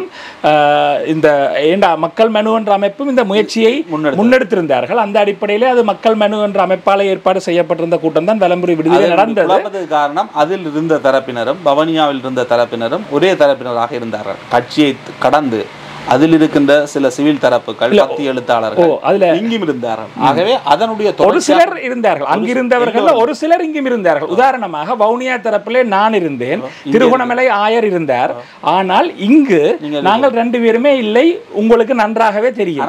ஊடகங்கள்ல செய்தி எப்படி வந்தது, பத்திரிகைகள்ல எல்லாத்திலையும் செய்தி வந்தது. நானே என்ற கண்ணால பார்த்தேன். நான் செய்தி வந்தது, அதில் இருந்த எங்களுடைய வவுனியா இதில் சந்திச்ச பேராசிரியர்கள் சில நபர்களையும் போட்டு வேலன் சுவாமிகள் திருவண்ணாமலை ஆயர் என்ற பேரும் வருது. எனக்கு ஆச்சரியமா கிடக்கு, இன்னொரு வேலன் சுவாமிகள் இருக்கிறாரோ. அப்ப அது ஊடகங்கள்ல யார் கொடுத்ததோ அல்லது எப்படி தவறு நடந்தோ எனக்கு தெரியாது. ஆனால் எல்லா பத்திரிகையிலும் இதே விஷயம் வந்திருந்தது. கூட்டத்தில் பங்கு பெற்றினவர்கள் யாருமே இப்படி சொல்லியிருக்க வாய்ப்பில்லை என்று தான் நான் கருதுகிறேன். வேலன் சுவாமிகளும் திருவண்ணாமலை ஆயரும் இந்த கூட்டத்தில் கலந்து கொண்டிருந்தார்கள். ரெண்டு கூட்டத்தில் கலந்து கொண்டிருந்த யாரும் சொல்பவர்களா இருந்தால் சொல்றதுக்கு வாய்ப்பில்லை. சரி, நீங்க சொல்வது சரி. உண்மை அது நாங்கள் ஒரு கதை தேடணும், ஆராயணும். இது எங்க இது இப்படி விஷயம் வந்தது. நான் எதுக்கு சொல்ல வரேன், கூட்டத்திற்கும் வெலம்புரி ஹோட்டலில் இடம்பெற்ற கூட்டத்திற்கும் எந்தவித நேரடி தொடர்புகளும் கிடையாது. வெலம்புரி ஹோட்டலில் வவுனியாவில் இடம்பெற்ற கூட்டத்தில் ஒரு முடிவு எடுக்கப்படுகின்றது, கட்சிகளை சந்திப்பதன். அதன் பின்னர் 5 நாட்களின் பின்னர் வெலம்புரி ஹோட்டலில் கட்சிகள் அனைத்தையும் சந்திக்கப்படுகின்றன. அனைத்தையும் இல்ல, தமிழ் தேசிய மக்கள் முன்னணி அதை கடந்து மற்ற கட்சிகள் எல்லாம் வருகின்றார்கள். வருகின்ற பொழுது இயல்பாக பொதுமகனுக்கு எவ்வாறு தோன்றும், அதனுடைய தொடர்ச்சி என்று நிச்சயமாக அது ஒரு அதனுடைய தொடர்ச்சியாக தோன்றும். அன்றே தற்பொழுது கூட கட்சிகளை சந்திப்பவர்கள் யார் என்று தெரியுமா பொதுமக்களுக்கு? அது சொல்லப்படவில்லை, யார் என்று சொல்லப்படவில்லை. ஆனால் அந்த வவுனியால சந்திச்ச அந்த பொதுக்குழுவில் இப்ப சொல்லப்படல. இப்ப நான் இன்றைய கூட சொல்லலாம், இதுவரை சொல்லப்படாத இடத்துல ஒரு அந்த பொதுக்குழுவில் ஒரு செயற்குழு ஒன்று தெரிவு செய்யப்பட்டது. அப்போ செயற்குழு நான் நினைக்கிறேன் நாங்கள் ஒரு 12 பேரோ 11 12 பேர் இருக்கிறோம் அந்த செயற்குழுவில். அந்த செயற்குழு அந்த பொதுக்குழுவால் தான் தெரிவு செய்யப்பட்டு அது எல்லாருக்குமே அறிவிக்கப்பட்டு எல்லாருமே ஏகமனதாக ஏற்றுக்கொண்டது. அது ஒரு தற்காலிகமான செயற்குழு இந்த கட்சியில சந்திப்பதற்கண்டு. இந்த மக்கள் மனுவால வெலம்புரி விருதியில் ஏற்பாடு செய்யப்பட்டிருந்த கூட்டம் எங்களுடைய வவுனியா கூட்டத்துக்கு முன்னமே மக்கள் மனு இந்த முயற்சியை முன்னெடுத்திருந்த அடிப்படையில் அவர்கள் சில கருத்தமர்வுகளை நடத்தினதன் பிற்பாட இதற்கு முன்னமே ஏற்பாடு செய்யப்பட்டிருந்த இந்த கூட்டம் என்றபடியால் அது தொடர்ந்து நடந்ததாக இருக்கிறது. அப்போ அந்த அடிப்படையில் சிவில் தரப்பு இந்த கூட்டுணர்வு இந்த முயற்சி அண்டைக்கு எடுக்கப்பட்டு அந்த செயற்குழு உருவாக்கப்பட்டது. அதில் திருகோணமலை ஆயர் அவர்கள் இருக்கிறார்கள், தென்கேலை ஆதீனம் சுவாமிகள் இருக்கிறார்கள், மற்றும் எங்களுடைய பேராசிரியர் கணேசலிங்கம் ஐயா அவர்கள் இருக்கிறார்கள், மற்றும் முன்னாள் விரிவுரையாளர் சிதம்பரநாதன் ஐயா அவர்கள் இருக்கிறார்கள், மற்றும் வவுனியாவை சேர்ந்த சிங்கம் ஐயா அவர்கள் இருக்கிறார்கள், அரசியல் ஆய்வாளர் நிலாந்தன் அவர்கள் இருக்கிறார்கள், மற்ற சட்டத்தரணி சமூக செயற்பாட்டாளர் ஜோதிலிங்கம் ஐயா அவர்கள் இருக்கிறார்கள், மற்றும் எங்களுடைய சமூக பொருளியல் ஆய்வாளர் எங்களுடைய செல்வின் இரேனியஸ் ஐயா அவர்கள் இருக்கிறார்கள், மற்றது யாழ் பல்கலைக்கழக மாணவர் ஒன்றிய பிரதிநிதி இருக்கிறார், கிழக்கு பல்கலைக்கழக மாணவர் ஒன்றிய பிரதிநிதி இருக்கிறார், கிழக்கு சிவில் சமூக செயற்பாட்டாளர் சிவயோகநாதன் சீலன் அவர்கள் அதில் இருக்கிறார்கள், மற்றும் மக்கள் மனு அந்த முயற்சிகளில் ஈடுபட்ட திரு யதீந்திரா அவர்கள் அதில் இருக்கிறார்கள், மற்றது திருகோணமலையிலிருந்து திரு ஸ்ரீ ஞானேஸ்வரன் என்கின்ற ஒருவர் அதில் இருக்கிறார். இப்படியானவர்கள் நாங்கள் சேர்ந்து தான் அந்த செயற்குழு இயங்குகிறோம். அந்த செயற்குழுவாக இப்போ இந்த சந்திப்புகளை ஓரளவுக்கு முதல் கட்ட சந்திப்புகள் நிறைவுக்கு வந்திருக்கின்றன. கட்சிகள் எவ்வாறான கருத்துக்களை உங்களுக்கு கூறுகின்றன? கட்சிகளுடைய கருத்துக்கள் எல்லாம் அந்த சந்திப்புகள் எல்லாமே ஒரு ஆக்கப்பூர்வமான சந்திப்புகளாகவும் எந்தவித ஒரு முரண்பாடுகளோ அடிதடி சண்டையோ இல்லாத சந்திப்புகளாக இருந்தன. அதே நேரம் தீர்மானங்கள் எட்டப்படவில்லை. ஆனால் ஒவ்வொரு கட்சிகளும் இப்போ தங்களுடைய நிலப்பாடுகளை சிலதை வெளிப்படுத்தி இருக்கிறார்கள்லானே.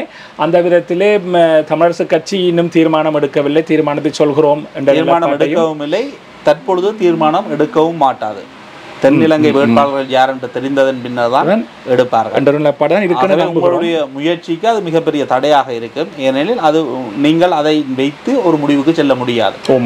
தமிழ் தேசிய மக்கள் முன்னணி புறக்கணிப்பு என்ற முடிவுக்கு நேரடியாக கூறியிருக்கின்றார்கள். ஆகவே அவர்கள் இணைந்து வருவதற்கு வாய்ப்பில்லை. ஜனநாயக தமிழ் தேசிய கூட்டணி என்பது குறிப்பிட்ட நாட்களில் உங்களுக்கு முடிவு கூறும் என்று எதிர்பார்க்கப்படலாம். வேறு எந்த கட்சியுடன் பேசினீர்கள்? மற்ற தமிழ் மக்கள் கூட்டணி தமிழ் பொது வேட்பாளருக்கு ஆதரவான ஒரு நிலப்பாட்டை இரண்டாவது விருப்ப வாக்கு நாங்கள் அதற்கு இடமில்லை என்ற கருத்தை சொல்லி இருக்கிறோம். அந்த நிலையை ஏற்றுக்கொண்டது என்றுதான் கருதுகிறோம். எங்களுக்கு அது இன்னும் தெளிவாக சொல்ல தெரியவில்லை.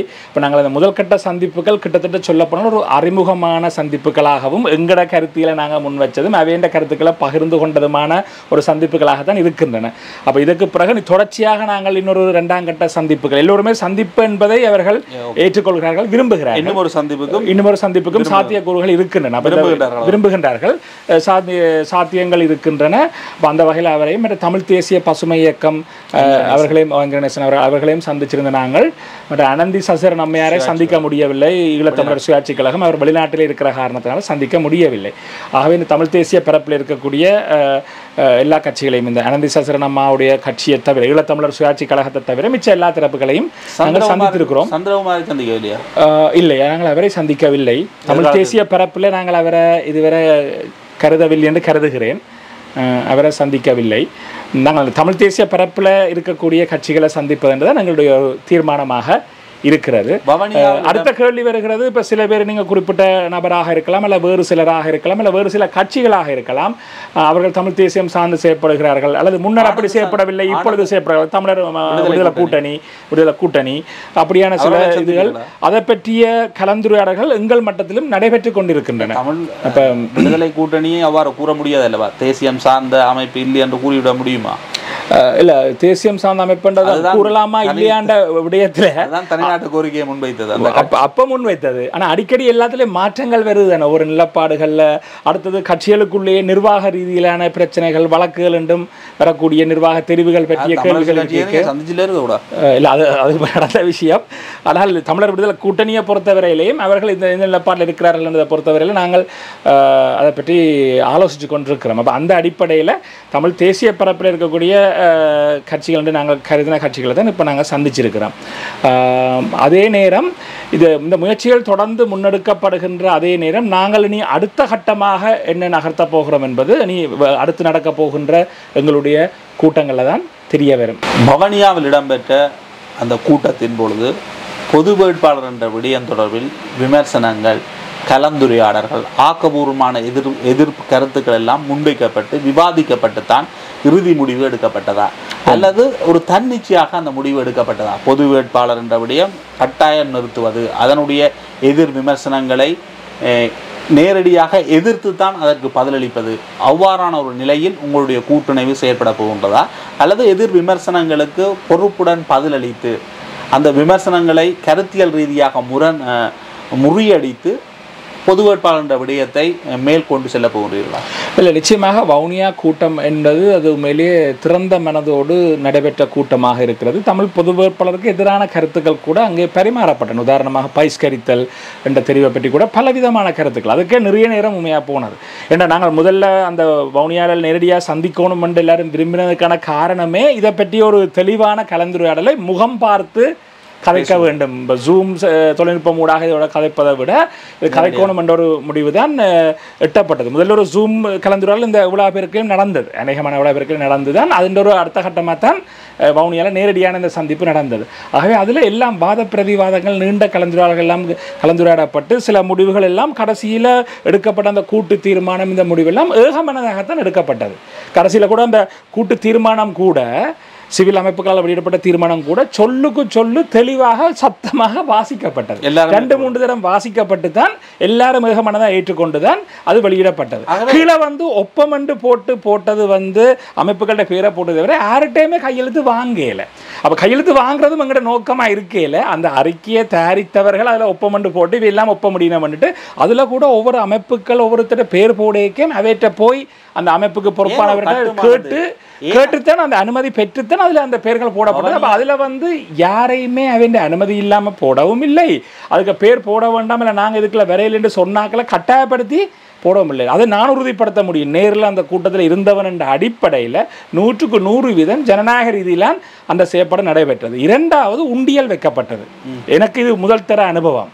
உண்டியல் வைக்கப்பட்டது. அப்போ உண்டியல் அங்கே வைக்கப்பட்டு அதில் பங்கு பெற்ற நாங்கள் அனைவரும் உங்களால் முடிந்த நிதியை இதுக்கு நீங்கள் உண்டியலுக்குள்ளே போடுங்கள் என்று சொல்லப்பட்டு போக்குவரத்து செலவு, உணவு செலவு என்ற எல்லா செலவுகளும் எல்லோருக்கும் அறிவிக்கப்பட்டு இவ்வளவு செலவு என்று சொல்லி தேவையும் குறிப்பிட்டு சொல்லப்பட்டு வெளியாக எல்லாருக்கும் ஓப்பனாக சொல்லப்பட்டு இது அறிவிக்கப்பட்டு உண்டியலுக்கு விரும்பின காசை போடலாம் என்று சொல்லி அந்த செயற்பாடும் செய்யப்பட்டது. அப்போ அதில் ஒரு விஷயத்தை நாங்கள் சொல்ல வர்றோம் என்னென்றால், நாங்கள் அது பொதுவான ஒரு கருத்தியல் இருக்குது, புலம்பெயர்ல இருந்து ஆக்கள் காசு அனுப்பி நிதி அனுப்பித்தான் இந்த முயற்சிகள் நடக்குது என்ற அடிப்படையில் இது நாங்களாகவே சேர்ந்து புலம்பெயர் தரப்பு மட்டுமல்ல, தென்னிலங்கை சக்திகள்,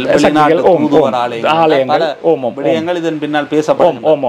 அப்போ அது எல்லாத்துக்கும் முற்றுப்புள்ளி வைக்கக்கூடிய ஒரு செயற்பாடாகத்தான் அது இருந்தது. அந்த செயற்பாட்டில் இப்பவும் கடன் இருக்கு என்பது குறிப்பிடத்தக்கது.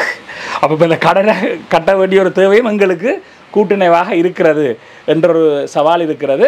அதிலே அந்த செயற்பாடுகளிலே பலர் 4-5 பேர் கூட்டுணைவாக செயற்பட்டார்கள். இப்போ கிழக்கிலேருந்து வர்றதுக்கு ஒருவர் பொறுப்பு, மட்டக்களப்பிலேருந்து திருவண்ணாமலையிலேருந்து வர்றதுக்கு 1000 அவர்கள் அதை பொறுப்படுத்தி அந்த கோஆர்டினேஷனை செய்தார்கள். இப்போ இங்கே யாழ்ப்பாணத்திலிருந்து போன இதில் ஒரு சிலர் பொறுப்படுத்தி செய்தார்கள். அப்படியே அந்த கூட்டுணைவாக தான், ஒரு தனிநபர் அந்த காசில் சேர்த்தபடி கணக்கு என்று செய்யலை, ஒரு 4-5 பேர் கொண்ட ஒரு அணியாகத்தான் அந்த செயற்பாட்டையும் செய்திருந்தார்கள். மக்கள் திரட்சியை காட்டப் போகின்றோம். பிரதான 2 தமிழ் தேசிய கட்சிகள் தங்களுடைய ஆதரவை நேரடியாக தெரிவிக்கவில்லை இதுவரைக்கும். தற்பொழுது உங்களுடன் நிதி பலமும் இல்லை. ஆகவே பொது வேட்பாளர் என்றது மிகப்பெரிய ஒரு கனவு மாதிரி இல்லையா? தற்பொழுது நிதி பலம் இல்லை என்ற ஒரு விடயம் இருக்கிறது. இந்த முதல்ல நாங்கள் இந்த தமிழ் பொது வேட்பாளர் என்ற கருத்தியலை அரசியல் கட்சிகளோட கலந்துரையாட வேண்டும், எங்களோட மக்களுக்கு இந்த கருத்தியலை எடுத்து செல்ல வேண்டும் என்றது எங்களுடைய பிரதான முதல் கட்ட முயற்சியாக இருக்கிறது. பிரதான இலக்கு என்பது கட்சிகள் தவறு விட்டன. அதன் காரணமாக சிவில் தரப்புகள் ஒன்றிணைந்து பொது வேட்பாளர் விடயத்தை முன்வைக்க ஆரம்பிக்கின்றன. அதுதான் அடிப்படையில் இந்த கருத்தியல் உருவாகின்றது. அவ்வாறு தான் உருவாகின்றது. இல்லை, நாங்கள் கட்சிகளை பிழைவிட்டு தான் இவ்வளவு கால முடிவுகளை எடுத்திருக்கின்றன. ஆகவே பொது வேட்பாளர் விடயத்துக்கு செல்ல வேண்டும். அதனால் சிவில் தரப்பினர் ஒன்றிணைந்து அந்த முடிவுக்கு வருகின்றார்கள்.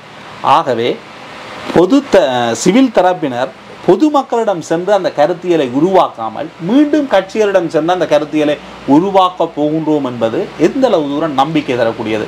வடகிழக்கில் பல கூட்டங்களை நடத்தி பல தொழிற்சங்கங்கள், பல இளைஞர் அமைப்புகளை ஒன்றிணைத்து ஏன் அந்த கருத்தியலை மக்களிடத்தில் கொண்டு சென்று அதன் பின்னர் மிகப்பெரிய ஒரு கூட்டத்தை கூட்டி அங்கு அந்த பிரகடனத்தை வெளியீடு செய்யாமல் ஒரு குழுவாக 46 பேர் ஒன்றிணைந்து ஒரு பிரகடனத்தை வெளியீடு செய்கின்றீர்கள். அதன் பின்னர் கட்சிகளை சந்திக்கின்றீர்கள். கட்சிகள் தற்பொழுது பெரிய தரப்பாக இருக்கின்ற தரப்பினர் இதுவரைக்கும் நம்பிக்கைக்குரிய பதிலை அளிக்கவில்லை. ஆகவே இந்த நிலைமை என்பது நீங்கள் எடுத்த முயற்சியின் தவறான விளைவாக இல்லையா? இல்லை, நிச்சயமாக இல்லை என்றுதான். நீங்கள் ஊடகங்களிடம் பேசியிருக்க முடியும். பொது வேட்பாளர் தொடர்பில் பல சந்திப்புகளை நடத்தி ஊடகங்களின் மூலமாக பொதுமக்களுக்கு இந்த கருத்தியலை கொண்டு சென்று அதனூடாக கட்சிகளிடம் சென்றிருக்க முடியும். நீங்கள் மாறி செய்கின்றீர்கள். முதல் பொது அமைப்புகள் ஒன்று கூடுகின்றீர்கள், பிறகு கட்சியிடம் செல்லுகின்றீர்கள், கடைசியாக தான் மக்களிடத்தில் போக போகிறோம்னு சொல்கிறீங்க. ஏன்? அதுக்கு உங்கள்கிட்ட கட்டமைப்பும் இல்லை. இப்போ எங்கள்கிட்ட கட்டமைப்பு இல்லைன்றது இப்போ அந்த வவுனியால் நாங்கள் சந்தித்த அந்த பொதுக்குழு என்றது ஒரு விதமான கட்டமைப்புன்னு சொல்லலாம். அந்த கட்டமைப்பில் இருக்கின்ற ஒவ்வொரு நபரும் தனிநபர் கருத்துக்களை வெளியில் முன்வைக்கின்றார்கள். அவர்கள் பலர் மீது எதிர் விமர்சனங்களை முன்வைக்கின்றார்கள், தனிநபர் விமர்சனங்களை முன்வைக்கின்றார்கள். அதனூடாக அந்த கட்டமைப்புக்கு எதிரான கருத்தியல் தான் வளருமே தவிர அந்த கட்டமைப்புக்கு ஆதரவாக யாரும் செயற்பட மாட்டார்கள். ஆகவே அதில் பொறுப்புணர்வுடன் அவ்வாறென்றால் அந்த பொது கட்டமைப்பு செயற்பட வேண்டும். ஊடக பரப்புகளிலே கற்றை எழுதுகின்ற தரப்புகளிலே நீங்கள் சொல்கின்ற விடயங்கள் நடைபெறலாம். இப்போ இந்த கட்டமைப்புன்ற வகையிலே நாங்கள் சொல்ல வருகின்ற விடயம் என்னவென்றால், இந்த சிவில் சமூக கூட்டிணைவு என்பது நீங்கள் எதிர்பார்க்கின்ற ஒரு வேகத்திலே அல்லது எங்களுடைய மக்கள் எதிர்பார்க்கின்ற வேகத்திலே இந்த பயணம் நடைபெறவில்லை என்பது உண்மை, யதார்த்தம். ஆனால் இன்றைய களச்சூழலிலே இந்த வேகம்தான் பொருத்தமானதாக இருக்கும் என்று அடியேன் கருதுகிறேன். என்னுடைய தனிப்பட்ட பார்வை யதார்த்தம் அந்த லெவலான் இருக்குது. இதை விட வேகமாக நாங்கள் போனோம்னா போன வேகத்திலேயே காணாமல் போய்விடுவோம் என்ற யதார்த்தம் என்னுடைய தனிப்பட்ட பார்வையாக இருக்கிறது. இரண்டாவது, இப்போ இந்த கட்டமைப்பு கூட்டிணைவு இருக்கும் பொழுது நாங்கள் இன்னும் இந்த வவுனியாவில் சந்தித்த ஒரு நேரடி சந்திப்பு தான் அன்றைக்கு அந்த தீர்மானம், அந்த கூட்டு தீர்மானம் எடுத்தலும் பொது வேட்பாளர் கருத்தில் நாங்கள் முன்னெடுக்க போகின்றோம் என்ற ஒரு உறுதியான முடிவை எடுக்கிறது தான் அன்றைக்கு ஒரு பிரதான இலக்காக இருந்தது. அப்போ அதுக்கு அடுத்த கட்டமாக தான் நாங்கள் உண்மையில் யோசித்தது என்னென்றால், அரசியல் தரப்புகள் பல தவறுகள் விட்டு கொண்டிருக்கிறார்கள். கடந்த 15 வருடங்களாக நிறைய தவறுகளை எங்களுடைய இனம் சார்ந்த அரசியல் தரப்புகள் விட்டு கொண்டிருக்கிறார்கள். அதில் மாற்று கருத்து இல்லை.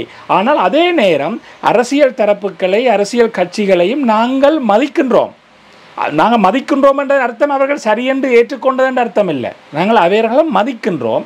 அப்போ அந்த விதத்தில் நாங்கள் விரும்பியது, சிவில் தரப்புகளாக நாங்கள் விரும்பியது, முதல்ல நாங்கள் ஒன்றிணைந்து ஒரு தீர்மானத்தை, இதுதான் தீர்மானம் என்று நிறைவேற்றிய பிற்பாடு அரசியல் தமிழ் தேசிய பரப்பில் இருக்கக்கூடிய எல்லா அரசியல் கட்சிகளையும் ஒன்றாக இணைத்து கொண்டு சிவில் தரப்புகளும் அல்லது மக்கள் அமைப்புகள் அல்லது சமூக குழுக்கள், நீங்கள் எப்படி அழைத்தாலும் அந்த தரப்பும் அரசியல் கட்சிகளும் இணைந்து ஒரு கட்டமைப்பை உருவாக்கி கொண்டு அந்த கட்டமைப்பு பிரச்சாரமாக இருக்கட்டும், நிதியாக இருக்கட்டும், ஏனைய பொது வேட்பாளரை தெரிவு செய்கிற விஷயமாக இருக்கலாம், சின்னத்தை தெரிவு செய்கிற விஷயமாக இருக்கலாம், ஏனைய செயற்பாடுகளாக இருக்கலாம், அனைத்தையும் அந்த கட்டமைப்பு இணைந்து செய்யும் என்றொரு எதிர்பார்ப்போடு தான் நாங்கள் இந்த முயற்சியை ஆரம்பித்து கட்சிகளை சந்தித்து பேசி வருகிறோம்.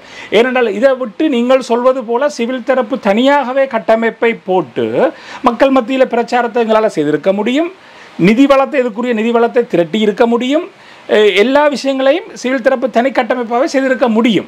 ஆனால் அப்படி செய்ததன் பிற்பாடு அரசியல் கட்சிகளை அணுகும் பொழுது அவர்கள் தங்களை விட்டு இந்த முயற்சி முன்னெடுக்கப்பட்டிருக்கிறது என்ற ஒரு சிந்தனை, ஒரு உணர்வு அவர்களுக்கு வரும். அப்போ ஒட்டுமொத்த தமிழ் தேசியம் என்று பார்க்கும் பொழுது சிவில் தரப்புகள் எவ்வளவுக்கு அதில் ஒரு அங்கம் வகிக்கிறார்களோ அதே அளவுக்கு அரசியல் தரப்புகளும் அதில் சரியோ பிள்ளையோ, அவர்கள் சரியாக நடக்கிறார்களோ இல்லையோ அங்கம் வகிக்கிறார்கள். சிவில் தரப்புகள்லையும் எத்தனை பேர் சரியாக நடக்கிறார்கள் பிரச்சனை இருக்குது, கூட குறையாக இருக்கலாம், எல்லா இடத்தையும் பிரச்சனை இருக்குது. ஊடகவியலாளர்கள் எடுத்தால் கூட எத்தனை பேர் உண்மையாக இருக்கணும், எத்தனை பேர் எதிராக இருக்கணும், தேசியத்துக்கு ஆதரவானாக்கள், எதிரானாக்கள், உண்மைத்தன்மையானாக்கள், உண்மைத்தன்மை இல்லாக்கள், பக்கச்சார்பாளர்கள் இல்லை, பொதுப்பட சொல்கிறேன் இருக்கணும். அப்போ எல்லா தரப்புகள்லையும் இப்படியான நிலப்பாடு இருக்கேக்கான் நாங்கள் சேர்ந்து ஒரு முயற்சியை முன்னெடுப்போம் என்ற வகையிலான் இது இவ்வளவு தூரம் நகர்ந்து வந்திருக்கிறது. ஊடகவியலாளர்கள் முடிவு எடுப்பது கிடையாது, கருத்துக்களை கூறுவார்கள், எழுதுவார்கள், தெரிவிப்பதுடன் நின்று விடுவார்கள். ஆகவே அது தாக்கம் செலுத்தாது. ஆனால் இங்கு பொது வேட்பாளர் என்பது மக்கள் சார்பாக ஒரு முடிவாக திணிக்கப்படுகின்றது. சிவில் தரப்பு என்பது வேறு. சிவில் தரப்பு திணிக்கப்படுகிறது என்றதை நான் மறக்கிறேன். கட்சிகளுடன் பேசி முடிவு எடுக்கப்படவில்லையே. சிவில் தரப்பு தன்னிச்சையாக எடுத்த முடிவு பொது வேட்பாளர் விவகாரம். கட்சிகள் அந்த விடயத்தில் எந்த ஒரு கலந்துரையாடலுக்கும் செல்லவில்லை. கட்சிகளோட நாங்கள் கலந்துரையாடலுக்கு செல்லவில்லை, பொதுமக்களுடனும் கலந்துரையாடலுக்கு செல்லவில்லை. பொதுமக்களோடையும் பலவீனம் அது இல்ல, பொதுமக்களோடையும் அல்லது அடிமட்டத்தில் இருக்கக்கூடிய மக்களோடையும் கலந்துரையாடலுக்கு செல்லவில்லை என்ற ஒரு விஷயத்தை நாங்கள் சிவில் தரப்புகளை ஒன்றிணைந்த இந்த கூட்டுணர்வு அப்படியான ஒரு கலந்துரையாடல்களையும் மக்களுடன் செய்யவில்லை, அரசியல் கட்சிகளுடனும் செய்யவில்லை. தனியா சிவில் தரப்பு மட்டுமே செய்த ஒரு முடிவு. அதுக்கிடையில இப்ப சில இந்த கூட்டுணர்வில் இருக்கக்கூடிய சில தனி நபர்களாக இருக்கலாம், அரசியல் ஆய்வாளர்கள், இப்போ பேராசிரியர் கணேசலிங்கமாக இருக்கலாம், அல்லது ஜோதிலிங்கமையா சமூக விஞ்ஞான ஆய்வு மன்றமாக இருக்கலாம், அல்லது மக்கள் மனு சில கூட்டங்களை நடத்தியிருந்தனர். அந்த கூட்டங்களில் மக்கள் கூட்டங்கள் அல்ல, அது அரசியல் கட்சிகளோட கூட்டங்கள் இந்த கருத்துருவாக்கங்களை செய்திருந்தார்கள். எங்களுடைய மக்களுக்கு அரசியல் ரீதியான தமிழ் தேசிய உணர்வு இருக்கிறது. ஆனால் அரசியல் தெளிவான ஒரு அறிவு நிலையும் அணுகுமுறையும் எந்த அளவு பேருக்கு இருக்கிறது என்பதில் ஒரு கேள்விக்குறி இருக்கிறது. நல்ல தெளிவாக போட் பண்ணுவாங்க அவங்க, ஆனால் அவங்க யாரை நம்புறதுன்றது தான் பிரச்சனை. பொது வேட்பாளர்ன்ற விஷயம் சரியா தவறான்றதுக்கு அப்பால அதை முன்னெடுக்கிற தரப்பினர் மீது ஒரு நம்பிக்கை இருக்க வேண்டும். அந்த நம்பிக்கை இருந்தால் தமிழ் மக்கள் வாக்களித்தார்கள். நிச்சயமா தமிழ் மக்கள் தன்னெழுச்சியாக முள்ளிவாய்க்காலுக்கு செல்கின்றார்கள், நினைவு கூறல்களை நடத்துகின்றார்கள், பல போராட்டங்களில் கலந்து கொள்கின்றார்கள். பொத்துவில் தொடக்கம் பொலிவண்டி வரையான போராட்டத்துக்கு கூட மிகப்பெரிய மக்கள் திரட்சியை காணக்கூடியதாக இருந்தது. அதெல்லாம் தன்னெழுச்சியாகத்தான் நடைபெற்றது. ஆகவே மக்கள் நம்பிக்கை அடைய வேண்டும். அது நம்பக்கூடிய அளவுக்கு அந்த செயற்திட்டம் ஆரம்பத்திலிருந்து முன்னெடுக்கப்பட வேண்டும் என்பதுதான் விடயம். ஆகவே அந்த விடயத்தில் இப்போ என்னென்றால் இப்போ நீங்கள் சொல்ல வருது மக்கள் மத்தியில் நாங்கள் சந்திப்புகளை நடத்தி மக்களோட கருத்துக்களை கேட்டு தொகுத்து இதை செய்கிறன்றது கால அவகாசம் என்ற ஒரு விடயம் இருக்கிறது. இரண்டாவது, இப்போ இந்த வவுனியாவில் இருக்கக்கூடிய சிவில் கூட்டுணர்வு என்பது வடக்கு கிழக்கை பிரதிநிதித்துவப்படுத்தக்கூடிய சமய தலைவர்கள் இருக்கிறார்கள், பாதிக்கப்பட்ட தரப்பினர் இருக்கிறார்கள், பல்கலைக்கழக மாணவர்கள் இருக்கிறார்கள், சிவில் அமைப்புகள் அதில் இருக்குன்னா இப்பவும் இணைந்து கொண்டிருக்கிறார்கள். அப்ப அதுல நான் சொல்ல வர்ற விஷயம், அந்த கூட்டுணர்வில் இருக்கக்கூடிய இப்ப 46 பேர் எத்தனை பேரோ நீங்க சொல்ற அவ்வளவு பேரும் ஒரு ஜனநாயக ரீதியில இணைந்துதான் இந்த பொது வேட்பாளர் ஒரு தீர்மானத்தை எடுத்திருந்தார்கள். முதலாவது. இரண்டாவது, அந்த பொது வேட்பாளர் தீர்மானத்தை இந்த சிவில் சமூகமாக கூட்டிணைந்து எடுத்ததன் பிற்பாடு இதை நாங்கள் அரசியல் கட்சிகளோடு கலந்துரையாடலாம் செய்கிறோம். நாங்கள் யாருக்கும் திணிக்கல, அந்த கருத்தியலை திணிக்கவில்லை. பொது வேட்பாளர் விஷயத்துக்கு இணங்குறீங்களா இல்லையா இதான கேள்வி கட்சிகளிடம். இல்ல நாங்க பொதுவாக தெரிவு கொடுக்க போறீங்களா அவைக்கு? இல்ல நான் இணங்குறீங்களா இல்லையான்றதுக்கு அப்பால இந்த தமிழ் பொது வேட்பாளர் என்றது என்ன விஷயம் என்றதும் அதுல இப்ப ஒவ்வொரு கட்சியை சேர்ந்தவர்களுக்கும் ஒவ்வொரு கேள்விகள் இருக்கும். இப்ப 2வது விருப்பு வாக்கு போட போகிறீர்களா இல்லையா என்ற கேள்வி இருக்கும் எல்லாருக்கும். அப்ப அதுல கூட அப்ப அப்படியான சில தெரிவுகள் என்ன செய்வீங்க? ஒரு அழுத்தம் ஒன்று பிரயோகிக்கிறீர்கள், பொது வேட்பாளருக்கு இணங்கி வாங்கோ, நீங்க இதுவரைக்கும் எடுத்த முடிவு தவறான முடிவு, ஆகவே உங்களுக்கு வேற சாய்ஸ் கிடையாது, பொது வேட்பாளர் விடயத்தில் எங்கட அபிலாசையை நாங்கள் வெளிப்படுத்துவோம்னு சொல்றீங்க. இது ஒரு அழுத்தம் தான் கிட்டத்தட்ட பொது அமைப்பு சிவில் சமூகத்தின் ஒரு கடமை அழுத்த குழுவாக செயற்படுது. அந்த அழுத்தம் எப்பொழுது ஒரு பலமானதாக இருக்கும், மக்களும் உங்கள் பின்னால் நிற்கின்றார்கள் என்ற பிம்பம் வருகின்ற பொழுது கட்சிகள் கட்டுப்பட வேண்டிய சூழலை அதுல பிம்பம் வருகின்றதை விட ஒரு உண்மைத்தன்மை அந்த நிலையில வருகின்ற அடிப்படையில் நாங்கள் இப்ப இருக்கக்கூடிய கள நிலவரத்தை பார்க்கும் பொழுது மக்கள் எங்களுடைய அரசியல் தலைமைகள் மீது, தமிழ் தேசிய பரப்புகளில் இருக்கிற அரசியல் கட்சிகள் மீது நம்பிக்கை இழந்து போய் இருக்கிறார்கள். இது நான் மன வருத்தத்தோடு பதிவு செய்கிறேன். அதே நேரம் நீங்கள் மாறி திருப்பி கேட்கலாம், உங்கள் சிவில் தரப்புகள் மீது நம்பிக்கையோடு இருக்கிறார்கள் என்றால் நான் என்னுடைய பார்வையிலே சொல்லுவேன், ஆம், என்னுடைய பார்வை தான் என்னால் சொல்ல முடியும், பிரச்சனையுடைய பார்வையை என்னால் சொல்ல முடியாது. ஆகவே என்னுடைய பார்வையிலே இன்றைய சூழல், இன்றைய காலத்தில் இந்த 15 வருடங்கள் கடந்ததன் பிற்பாடு எங்களோட வடக்கு கிழக்கில் இருக்கக்கூடிய எமது உறவுகள், சமய தலைவர்கள் அல்லது சிவில் சமூகம் என்றவர்கள் மீது நம்பிக்கை வைத்திருக்கிறார்கள். இவர்கள் ஒரு தூய்மையாக செயற்படுகிறார்கள், சுயநலம் இல்லாமல் செயற்படுகிறார்கள், எங்களுக்காக செயற்படுகிறார்கள், களத்தில் என்ன போராட்டம் என்றான உயிராபத்து இருக்குன்னு தெரிஞ்சு கூட இவர்கள் களத்திலே உண்மையாக நிற்கிறார்கள். இவர்களுக்கு பின்னால் வேறு எந்த சக்திகளும் இல்லை. ஒவ்வொருத்தரும் ஒரு சக்தி இருக்குன்னு வர சொல்லிவிடும், அது வேற விஷயம். இப்போ வேலன் சுவாமிகளுக்கு பிறகு இன்ன நாடு இருக்குது, இன்ன அமைப்பு இருக்குது, புலம்பெயர் இருக்குது. ஆனால் மக்கள் களத்தில் நான் மக்களோட சந்திக்கிறேன், கதைக்கிறேன், ஒவ்வொரு நாளும் பழகிறேன். இப்போ நீங்கள் நம்ப மாட்டீங்களா, இந்த தமிழ் பொது வேட்பாளர் விஷயம் தொடங்கின பிறகு இப்போ இங்கே நிறைய தொலைபேசி அழைப்புகள், இப்போ நிறைய பேர் நேரில் சந்தித்து கரைக்க வலிக்கிடணும். ஆனால் எல்லாருமே தொலைபேசி அழைப்புகளாக இருக்கட்டும், நேரில் சந்திக்கிற வரைய பார்த்தான் இருக்கு. இப்போ இந்த ஊடக இதை பார்த்தா பிறகு யாரும் எதிராக கதைக்கணுமோ தெரியல சொல்கிறேன் நான். ஆனால் இதுவரையில் எல்லாருமே இவன் புலம்பெயர் தேசங்களில் இருந்து கூட நிறைய பேர் தொடர்புக்கு வர்றார்கள். எனக்கு ஆரண்டே தெரியாது கூட நிறைய பேர் கேட்கிறேன். எல்லாருமே ஆதரவைத்தான் தெரிகிறார்கள். நீங்கள் இந்த முயற்சியை முன்னெடுங்கள், இது கட்டாயம் செய்யப்பட வேண்டிய முயற்சி, காலத்தின் தேவை, இது ஒரு பெரிய எழுச்சியாக வரும் என்ற அடிப்படையில் தான் எல்லாரும் அந்த கருத்தை முன்வைக்கிறார்கள். ஆகவே அந்த அடிப்படையில் நான் இதை சொல்ல வந்த விஷயம் என்னென்றால், இப்போ எனக்கு நான் வேலன் சுவாமிகளாக ஒரு தனிநபராக அதே நேரம் பொத்தியூர் துறக்கம் பொலிகண்டி வர மக்கள் பேரெழுச்சி இயக்கத்திலே எங்களுக்குள்ளே உள்ளே ஒரு சின்ன கட்டமைப்பு இருக்குது. நாங்கள் இன்னும் பெரிய அளவுக்கு விரிவடையவில்லை, ஆனால் ஒரு கட்டமைப்பு ஒன்று இருக்கிறது. அப்போ அதில் கூட நான் தனித்து முடிவெடுப்பது இல்லை, கட்டமைப்பாக கூட்டு முயற்சி தான் நாங்கள் எடுக்கிறோம். அப்போ அந்த நிலையிலையும் நாங்கள் இந்த கருத்திலே நீண்ட நேரம் எடுத்து தான் ஆராய்ந்து இந்த முடிவுக்கு வந்தோம். பொதுவாக முடிவுக்கே முதல்ல நாங்கள் வரையலை, ஆராய்ந்து வந்ததன் பிற்பாடு இந்த விஷயத்தை நாங்கள் மக்களுக்கு முன்வைத்தால் மக்கள் அதை ஏற்றுக்கொள்வார்கள் என்ற ஒரு விதத்தில், அந்த ஏற்றுக்கொள்வார்கள் என்ற அடிப்படையில் வந்து திணிப்பு அல்ல, நம்புகிறேன். மக்கள் உங்கள் மீது அந்த அளவு நம்பிக்கை வைத்திருக்கிறார்கள், ஏற்றுக்கொள்வார்கள் நம்பிக்கை இருக்கிறது. மக்களுடைய விருப்பத்தை நீங்கள் அறிந்தவர்களாக ஏற்றுக்கொள்வார்கள் என்ற நிலையில் நாங்கள் நம்புகிறோம். அதே போல நீங்கள் ஏற்கனவே சொன்ன ஒரு விஷயத்தில் எந்தவித விமர்சனங்களை நாங்கள் ஏற்றுக்கொள்ள தயாராக இருக்கிறோம். விமர்சனங்களுக்கு பதிலளித்தாவே போதும். மற்ற விமர்சனங்களை ஏற்றுக்கொள்ள தயாராக இருக்கிறோம். அதில் ஆக்கப்பூர்வமான சரியான ஒரு திசையை நோக்கி இந்த விடயத்தின் உண்மைத்தன்மையை நோக்கி வைக்கப்படுகின்ற விஷயங்கள் இதற்கு இன்னும் பலம் சேர்க்கும் என்று நாங்கள் கருதினால் நிச்சயமாக நாங்கள் இணைத்து கொண்டு செல்வோம். அதுதான் உண்மையான ஒரு தேசமாக திரளுதல் என்ற அடிப்படையே ஒரு தனி மனித முயற்சியோ அல்லது ஒரு தனி இயக்கத்தின் தனி அமைப்பின் தனி அரசியல் கட்சியின் முயற்சியோ அல்ல. இது தேசமாக திரளுதல். இல்லை இப்போ எந்த போராட்டங்கள்ல நாங்கள் அடிக்கடி சொல்றது, இந்த போராட்டத்துக்கு யாரும் உரிமை கோர முடியாது. அல்ல ஏதோ ஒரு விஷயம் நடக்குது, கைதிகள் கைது செய்யப்படுற விடுதலை செய்யப்படுறாங்க, அதுக்கும் யாரும் தனிப்பட்ட இதில் உரிமை கோர முடியாது. அதுக்கு சட்டத்தரணிகளாக இருக்கலாம், மக்களோட போராட்டங்களாக இருக்கலாம், சர்வதேச ராஜதந்திர மட்டங்கள் அழுத்தங்கள் எங்களுக்கு தெரியாமல் பிரயோகிக்கப்பட்டிருக்கலாம். அப்போ பலவித காரணிகள் சேர்ந்துதான் ஒரு விஷயம் நடக்கிறது. நீங்கள் நம்புகின்றீர்கள் பொது வேட்பாளர் விடயம் மக்கள் நம்பிக்கைக்குரியதாக இருக்கின்றது, மக்கள் அதனை நோக்கி திரும்புவார்கள், வாக்களிப்பார்கள் என்று நிச்சயமாக நான் நம்புகிறேன். கட்சியினுடைய விருப்பங்களை தாண்டி பொது வேட்பாளர் என்ற விடயம் முன்னிறுத்தப்படும். கட்சியினுடைய விருப்பங்களை தாண்டி பொது வேட்பாளர் என்ற விடயம் நிச்சயமாக முன்னிறுத்தப்பட வேண்டிய ஒரு தேவை இருக்கிறது. நாங்கள் இன்னும் அந்த தீர்மானங்களை இன்னும் எடுக்கவில்லை. அதாவது சிவில் சமூக கூட்டிணைவாக அந்த தீர்மானத்தை நாங்கள் இன்னும் எடுக்கவில்லை. அடுத்த கட்டமாக நாங்கள் அந்த தீர்மானத்தை எடுக்க வேண்டும். விடயம் பேசப்பட்டு இறுதியில் அது நிறுத்தப்படாமல் சென்றால் உங்களுடைய முடிவு என்னவாக இருக்கு? ஜனாதிபதி தேர்தல் பொது வேட்பாளரை நிறுத்த முடியாமல் சென்றால் அதற்கான சாத்தியக்கூறுகள் மிக மிக மிக குறைவு என்பதுதான் என்னுடைய பதிலாக இருக்கிறது. ஆகவே கட்சிகளுடைய விருப்பத்தை தாண்டியும் நீங்கள் நிறுத்த முடியும். ஆகவே அது திரட்சி அல்ல. அது இப்ப உங்களுடைய பார்வையிலே திரட்சி அல்ல என்று நீங்கள் சொல்லலாம். ஒரு பேச்சுக்கு நான் சொல்கிறேன், நாங்கள் ஒரு பேச்சுக்கு கதைப்போமே, வாக்களித்ததன் பிற்பாடு சிவில் தரப்புகள் முன் வச்சு மக்கள் பேரெழுச்சியா வாக்களித்தால் மக்கள் திரட்சி.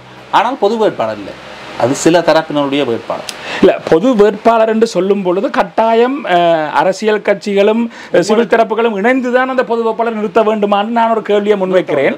மக்கள் மத்தியிலே இருக்கக்கூடிய சிவில் சமூக தரப்புகள் இப்போ ஒரு அமைப்போ ஒரு நபரோ தனியே முன்வச்சா அதை தமிழ் வேட்பாளர் என்று சொல்லலாம், பொது வேட்பாளர் என்று சொல்ல இயலாது. ஆனால் 2க்கு மேற்பட்ட அமைப்புகள், 2க்கு மேற்பட்ட நபர்கள் அல்லது நபர்களை விடுங்களேன், அமைப்புகள் 2020ஆம் ஆண்டு பல கட்சிகள் ஒன்றிணைந்து விக்னேஸ்வரன் தலைமையில் ஒரு கூட்டணியாகனது. ஆனால் அது ஒரு வேட்பாளரை தான் எடுத்தது. ஏனென்றால் அந்த கட்டமைப்பு அவ்வாறு இருந்தது. நாங்கள் பலர் ஒன்றிணைய முடியும். அதன் கீழ் இருக்கின்ற கட்டமைப்பு என்பது மிக முக்கியமான ஒரு விடயம். ஆகவே நீங்கள் ஒரு சில நீங்க சொல்றது மாகாண சபை தேர்தலுக்கு என்ன இல்லை, ஜனாதிபதி தேர்தல் 2020 நாடாளுமன்ற தேர்தலுக்கு 2020 நாடாளுமன்ற தேர்தலுக்கு விக்னேஸ்வரன் தலைமையில் 5 கட்சிகள் ஒன்றிணைந்து தமிழ் மக்கள் தேசிய கூட்டணியாக ஒரு கட்சியை உருவாக்கி கொண்டது. ஆனால் அவர்கள் ஒரு நாடாளுமன்ற உறுப்பினர் தான் பெற்றுக்கொண்டார். காரணம் என்ன? அவர்களுக்கு கீழ் இருந்த கட்டமைப்பு பலவீனமானதாக ஏற்றுக்கொள்வாங்க. அதே போன்று நீங்கள் பல தரப்பினர் ஒன்றிணைந்து ஒரு வேட்பாளரை நிறுத்திவிட்டு இது பொது வேட்பாளர் என்று கூற முடியாது. உங்களுக்கு கீழ் இருக்கின்ற கட்டமைப்பு என்பது பலவீனமாக இருக்கக்கூடாது, பலமானதாக இருக்க வேண்டும். கட்சிகளுக்கு ஒவ்வொரு கிராம சேவையாளர் பிரிவிலும் கட்டமைப்பு இருக்கின்றது, ஒவ்வொரு பிரதேச சபை உறுப்பினர்கள் இருக்கின்றார்கள், நகர சபை உறுப்பினர்கள் இருக்கின்றார்கள். ஆகவே அந்த கட்டமைப்பு என்பது பலமாக இருக்கின்றது கட்சிகளை. இல்லை, அதை நான் மறக்கிறேன். கட்டமைப்பு இருக்கிறது, ஆனால் பிரதேச சபை வேட்பாளர்கள் அல்லது மாகாண சபை இதுக்கு வேட்பாளர் விண்ணப்பம் கொடுத்தவர்களே நான் போராட்ட களங்களில் அநேகமாக நிற்கிறேன். எந்த போராட்ட களங்களையும் காணல. அப்போ கட்சிகளுக்கு கிராம சேவர் பிரிவில் மட்டும் கட்டமைப்புகள் இருக்கின்றன என்பதை நான் மிகவும் கடுமையாக ஏற்றுக்கொள்ளவில்லை. அதை நான் மிக வன்மையாக கண்டிக்கிறேன். நீங்கள் திருப்பி கேட்டால் இப்போ உங்களுக்கு மக்கள் இயக்கத்துக்கு சிவில் தரப்புகளுக்கு அப்படி இருக்குன்னா அதுவும் இல்லை என்று நான் சொல்லுவேன். பொது வேட்பாளர் என்ற விடயத்தை தற்பொழுது பேசுகிறீர்கள். கடந்த முறையும் 2019 பேசியிருந்தீர்கள். ஏன் சிவாயிலிங்கத்துக்கு போன முறை நீங்கள் ஒரு முயற்சியை எடுத்தீர்கள், ஆனால் வெற்றி அளிக்கவில்லை. ஆனால் சிவில் தரப்புகளாக சிவாயிலிங்கத்துக்கு வாக்களிக்கும்படி கோரியிருக்க முடியும். ஏன் அவ்வாறான ஒரு கோரிக்கையை முன்வைக்கவில்லை? நாங்கள் அதில் அந்த முயற்சியை முன்னெடுக்கும் பொழுது கடந்த முறை 2019ஆம் ஆண்டு இந்த முயற்சி முன்னெடுக்கப்படும் பொழுது நாங்கள் ஒரு விடயத்திலே உறுதியாக இருந்தோம். தமிழ் தேசிய பரப்பிலே இருக்கக்கூடிய அனைத்து கட்சிகளும் இதுக்கு ஆதரவளிக்கும் பட்சத்தில் தான் இந்த முயற்சியை நாங்கள் தொடர்ந்து முன்னெடுப்போம் என்ற முடிவிலே போன முறை உறுதியாக இருந்தோம்.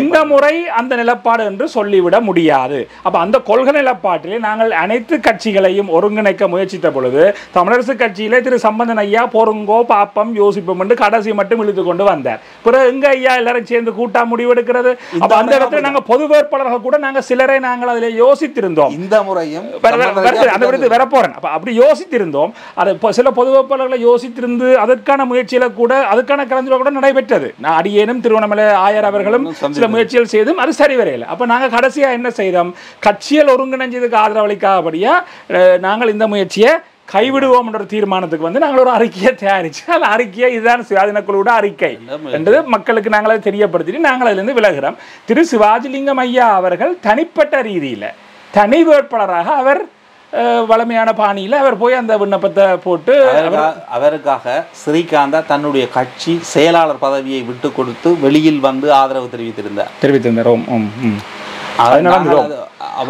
அது பொது வேட்பாளர் என்று சொல்ல முடியாது. அதே மாதிரி தான் உங்களையும் சொல்லலாம். நீங்க சொல்லலாம். அதாவது ஒரு பேச்சுக்கு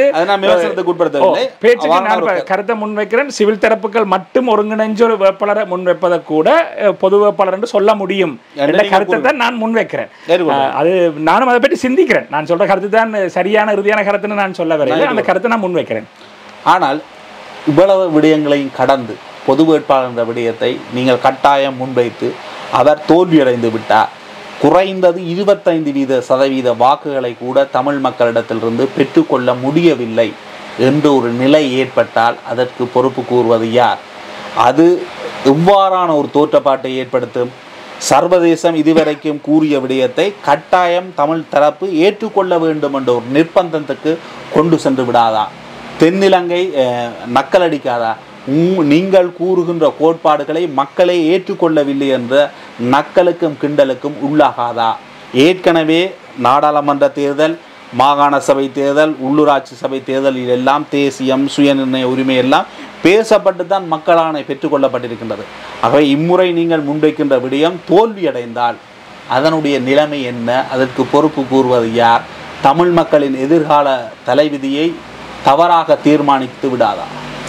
இந்த விடயத்திலே உண்மையிலேயே நாங்கள் இந்த பொது வேட்பாளரை நிறுத்தி நீங்கள் சொன்னது போல 25% வாக்குகளை கூட வடக்கு கிழக்கிலே பெறவில்லை என்றால் அளிக்கப்பட்ட மொத்த வாக்குகளில் 25% வாக்குகளை கூட பெற முடியாத ஒரு நிலையிலே அது ஒரு தோல்வியடைந்த நிலை என்று நீங்கள் வாக்குகளுடைய எண்ணிக்கை அடிப்படையிலே தோல்வி என்ற விடயத்தை நீங்கள் முன்வைக்கிறீர்கள். அந்த அடிப்படையிலே அது தோல்வி என்பதை நாங்களும் ஏற்றுக்கொள்கிறோம். ஆனால் அதே நேரம் இந்த தமிழ் பொது வேட்பாளர் என்ற கருத்தியல் இது அவசியமான தேவை. இதை நாங்கள் உண்மையிலேயே இதுதான் எங்களுக்கு இந்த ஜனாதிபதி தேர்தல் தொடர்பாக தமிழ் தேசிய பரப்பிலே பயணிக்கின்ற தாயகம், தேசியம், சுயநிர்ணயம் என்ற அடிப்படை தளத்திலே பயணிக்கின்ற எந்த ஒருவரும் யோசித்தால் என்ன தெரிவு இருக்கிறது என்று யோசித்தால் எங்களுடைய பார்வையிலே பொது வேட்பாளர் என்பதுதான் உறுதியானதும் அறுதியானதும் இறுதியானதும் முடிவாக நாங்கள் தெளிவாக இருக்கிறோம். ஒன்று. ரெண்டாவது, இந்த தென்னிலங்கை சிங்கள வேட்பாளர்கள் ரணில், சஜித், அனுரா இல்லை வேறு யார் வந்தாலும் இவர்கள் எங்களுக்கு ஒன்றையுமே தரப்போவது இல்லை. ஆக எங்களுடைய உறவுகள் இதை புரிந்து கொண்டு பொது வேட்பாளருக்கு நாங்கள் தமிழர்கள் என்ற அடிப்படையிலே இந்த வாக்கை அளிக்க வேண்டும், பொது வேட்பாளருக்கு மட்டும் அந்த வாக்கை அளிக்க வேண்டும் என்ற ஒரு விஷயத்தை நாங்கள் முன்வைக்கிறோம். அந்த முயற்சியை நாங்கள் முன்னெடுத்தல் என்பது கொள்கை அடிப்படையிலையும் கருத்தியல் அடிப்படையிலையும் மற்ற எங்களுடைய இந்த முயற்சியினுடைய பின்னணி சிவில் சமூக தரப்பினுடைய முயற்சியினுடைய பின்னணி வந்து எந்தவித எதிர்பார்ப்பையும் கொண்டிராத ஒரு முயற்சியாகவும் இருக்கிறது. உதாரணமாக இப்போ என்னை எடுத்துக்கொண்டால் கட்சி அரசியலுக்கோ தேர்தல் அரசியலுக்கோ ஒருபோதும் பெறப்போவதில்லை என்ற அடிப்படையில் பயணிக்கின்ற ஒருவன்.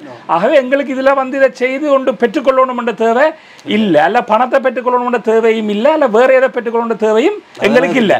தேவை உள்ளாக்கள் சில நினைஞ்சிருக்கலாம், போகலாம், பெறலாம், அது வேற விஷயம். நீங்கள் அந்த விஷயங்களை மட்டும் எடுத்து கழிச்சு நாங்கள் முன்னோக்கி நகர முடியாது. அப்போ இந்த தளத்தில் இயங்கும் பொழுது இப்போ 25% வாக்குகள்லாம் குறைவான வாக்குகள்லாம் கிடைக்கின்றன என்றால் அதுதான் இன்றைய கள யதார்த்தமாக இருக்கிறது. அது கள யதார்த்தம் இல்லை, உங்களை மக்கள் நம்பவில்லை என்றான் அர்த்தம். தமிழ் தேசியத்துடன் மக்கள் இல்லை என்ற அர்த்தம். எங்களை மக்கள் நம்பவில்லை, வேட்பாளரை மக்கள் நம்பவில்லை. இந்த பொது வேட்பாளரை விட சிங்கள வேட்பாளரால் எங்களுக்கு நன்மை கிடைக்கும் என்ற நம்பிக்கையிலும் வாக்களிக்கலாம். மக்கள் முள்ளிவாய்க்காலுக்கு செல்கின்றார்கள், மாவீர தினத்தை கொண்டார், அனைத்து நிகழ்வுகளை கொண்டு அவர்கள் தமிழ் தேசியத்துடன் இல்லை என்ற நிலைப்பாட்டுக்கு பொது வேட்பாளரை ஆதரிக்காட்டால் செல்ல வேண்டும் என்ற கட்டாயம் இல்லை. இப்ப நீங்களே கேள்வியை கேட்டு நீங்களே பதிலையும் சொல்லிவிட்டீர்கள். இப்ப இது தோல்வி அடைந்த 25% குறைவான வாக்குகள் வந்தால் அந்த மக்களுக்கிடையே தமிழ் தேசிய உணர்வு இல்லை என்று யாரும் சொல்லிவிட முடியாது. யாரும் இல்ல, தென்னிலங்கை கூறும், வெளிநாடுகள் கூறும், சொல்லும். ஆனால் அது யதார்த்தம் அல்ல, யதார்த்தம் அல்ல. முடிச்சிடுறேன். ஆனால் ஒரு வெளிநாடு கூறுவதும் தென்னிலங்கை கூறுவதும் தான் இங்கு முக்கியமான விடய பொருளாக இருக்கு. நாங்கள் மக்கள் திரட்சியே வெளிநாடுகளுக்கு தான் காட்டப் போகின்றோம். இல்லை இல்லை, அங்கதான் நீங்கள் தவறு விடுகிறீர்கள். நான் கருத்தை தெளிவாக பதிவு செய்கிறேன். மக்கள் திரட்சியை நாங்கள் காட்ட விரும்புவது எங்களுக்கு, தமிழினத்துக்கு, ஈழத்தமிழினத்துக்கு. அந்த கருத்தை நான் மிக ஆழமாக இந்த இடத்துல பதிவு செய்கிறேன். இந்த இடத்துல முதல் பதிவு செய்கிறனோ தெரியவில்லை, முதல் பதிவு செய்கிறேன் நம்புகிறேன். எங்களுக்கு எங்களுடைய பெருமை, எங்களுடைய அருமை எங்களுக்கு தெரியவில்லை. தமிழ் மொழி என்பது எவ்வளவு செம்மொழி, ஆதியும் அந்தமும் இல்லாத சிறப்பான மொழியாக இருக்கிறது.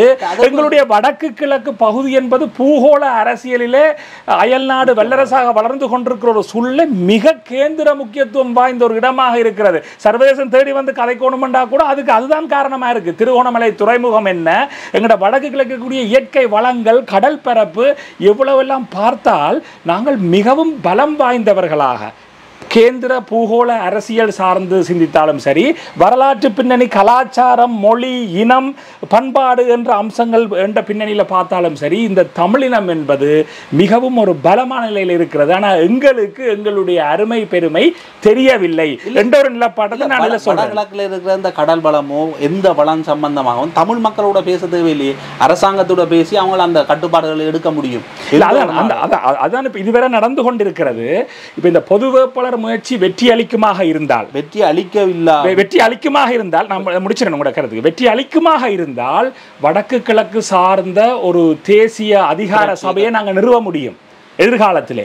நிறுவுவதன் ஊடாக இந்த சிவில் கட்டமைப்புகள் அரசியல் கட்சிகளோட ஒரு வகிவாகத்தை அதில் வகித்துக் கொண்டு அது ஆழமாக சிந்திக்க வேண்டும். ஒரு என்ஜிஓ போன்ற ஒரு கட்டமைப்பு, என்ஜிஓ அல்ல, தேச கட்டுமானம், தேசிய கட்டுமானம் என்ற ஒரு கட்டுமானத்தை இது வெற்றியளிக்குமாக இருந்தால், அப்படி ஒரு கட்டுமானத்தை உருவாக்கும் பொழுது இந்த கடல் பிரதேசங்களாக இருக்கலாம், பொன்னாவளியில வரக்கூடிய தொழிற்சாலைகளாக இருக்கலாம், எந்த விதங்கள் வந்தாலும் நாங்கள் ஒரு தேசமாக திரண்டு போராடும் பொழுது, அதற்கான எதிர்ப்புகளை பதிவு செய்யும் பொழுது, சரியான தெளிவான வெளிநாட்டு கொள்கையை வரையறுத்து கொண்டு நாங்கள் எங்களுடைய வெளிநாட்டு பிரதிநிதிகளோடு அந்த பேச்சுவார்த்தைகளை கலந்துரையாடல்களை முன்னெடுக்கும் பொழுது, புலம்பெயர் தேசத்தில் இருக்கக்கூடிய எங்களோட உறவுகளுடைய நிதியை இங்கே சரியான விதத்திலே கையாளக்கூடிய சில நிதியங்களை, இதுக்கு ஸ்ரீலங்கா அரசு இடம் கொடுக்குமா இல்லையாண்டெல்லாம் பல கேள்விகள் வரும். ஆனால் மக்கள் திரட்சியாக வரும்போது நாங்கள் இப்போ நான் ஒரு மேலோட்டமாகத்தான் அந்த விஷயத்தை சொல்கிறேனே தவிர அதை பற்றி நாங்கள் தனியாக ஆழமாக கலந்துரையாட வேண்டும். அப்போ அது செய்து ஒரு எழுச்சியாக இந்த நிதியையும் ஒருங்கிணைச்சு இங்க தாயகத்திலே நாங்கள் அனைவரும் ஒருங்கிணைவோமாக இருந்தால்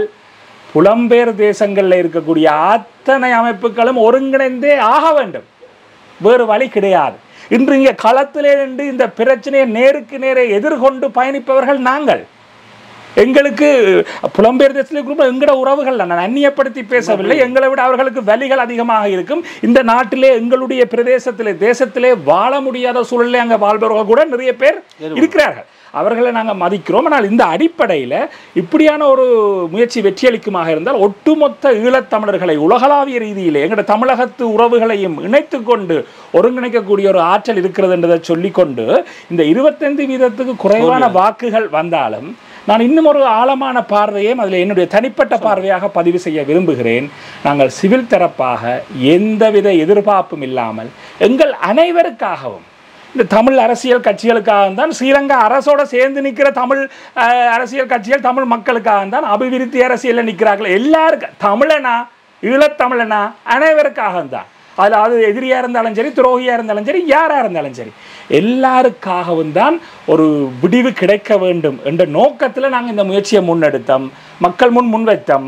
மக்கள் சரியாக புரிந்து கொள்ளவில்லை, அல்லது நீங்கள் சொல்வது மக்கள் எங்கள் மீது நம்பிக்கை வைக்கவில்லை, அல்லது எங்கள் மீது நம்பிக்கை வைக்கவில்லை என்றதுக்கு அப்பால் இந்த பொது வேட்பாளர் கருத்தியல் மக்கள் மத்தியிலே சரியாக சென்றடையவில்லை, அல்ல கொண்டு செல்லப்படவில்லை, அல்லது மக்கள் இந்த பொது வேட்பாளர் கருத்தியலுடைய தேவையை சரியாக உணரவில்லை, அல்லது எங்களுடைய உறவுகள் தங்கட வீட்டு வாசலுக்கு ஒரு பிரச்சனை ஒரு ஆள் காணாமல் ஆக்கப்பட்டால் அல்லது ஒரு சொத்து அபகரிக்கப்பட்டால் தான் நாங்கள் இதை பற்றி சிந்திப்போம். இல்லாட்டி நாங்கள் எங்களோட வாழ்க்கையை பற்றி நான் என்ற குடும்பம் நான் நிம்மதியாக தான் இருக்கிறேன் என்று சிந்தித்துக் கொண்டிருக்கக்கூடிய தன்மைகளும் இருக்கின்றன. அப்படி இருக்கக்கூடிய நிலைகளில் இது உங்களுடைய பார்வையிலே வாக்குகளுடைய எண்ணிக்கையை வைத்துக்கொண்டு தோல்வியாக கருதப்படலாம். உலகமும் தோல்வி என்று தான் சொல்லும். நான் அதை மறக்கவில்லை. ஆனால் என்னுடைய தனிப்பட்ட பார்வையாக பதிவு செய்கின்றேன். இந்த தோல்வி வருமோ என்று பயந்து கொண்டு இந்த முயற்சியை நாங்கள் முன்னெடுக்காமல் இருக்க முடியாது. இது தோல்வி அளிக்குமோ வெற்றி அளிக்குமோ என்பதற்கு அப்பால், அதே நேரம் உணர்ச்சி வசப்பட்டோ கண்மூடித்தனமாகவோ மோட்டுத்தனமாகவோ இல்லை. ஆராய்ந்து கணித விஞ்ஞான கணக்குகள் எல்லாம் பார்த்து ஓரளவுக்கு சரியென்று செய்து கொண்டு தான் இந்த முயற்சி முன்னெடுக்கப்படுகிறது. அப்போ அந்த அடிப்படையில் அது இந்த ஒற்றுமைக்காகத்தான் நாங்கள் இதில் பிரதானமாக நிற்கிறோம்ன்றதை நான் அடிக்கடி சொல்லிக்கொண்டு வரேன். அந்த ஒற்றுமைக்காக நாங்கள் முயற்சித்தோம் என்றது ஒரு வரலாறாக இருக்கு.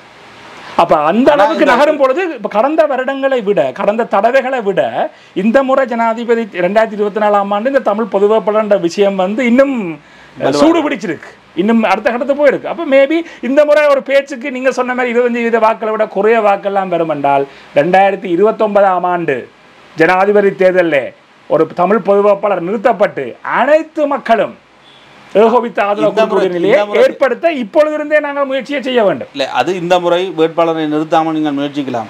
வேட்பாளரை நிறுத்தி தோல்வியடைந்து விட்டால் தமிழ் மக்களினுடைய எதிர்காலம் என்பது கேள்விக்குறியாகும். 13ஆம் திருத்தத்தை கட்டாயம் ஏற்றுக்கொள்ள வேண்டிய நிலைமை ஏற்படும். சர்வதேச விசாரணையை இங்கு யாருமே கோரவில்லை என்ற மக்கள் ஆணையை வெளிப்படுத்துவதாக அமையும்.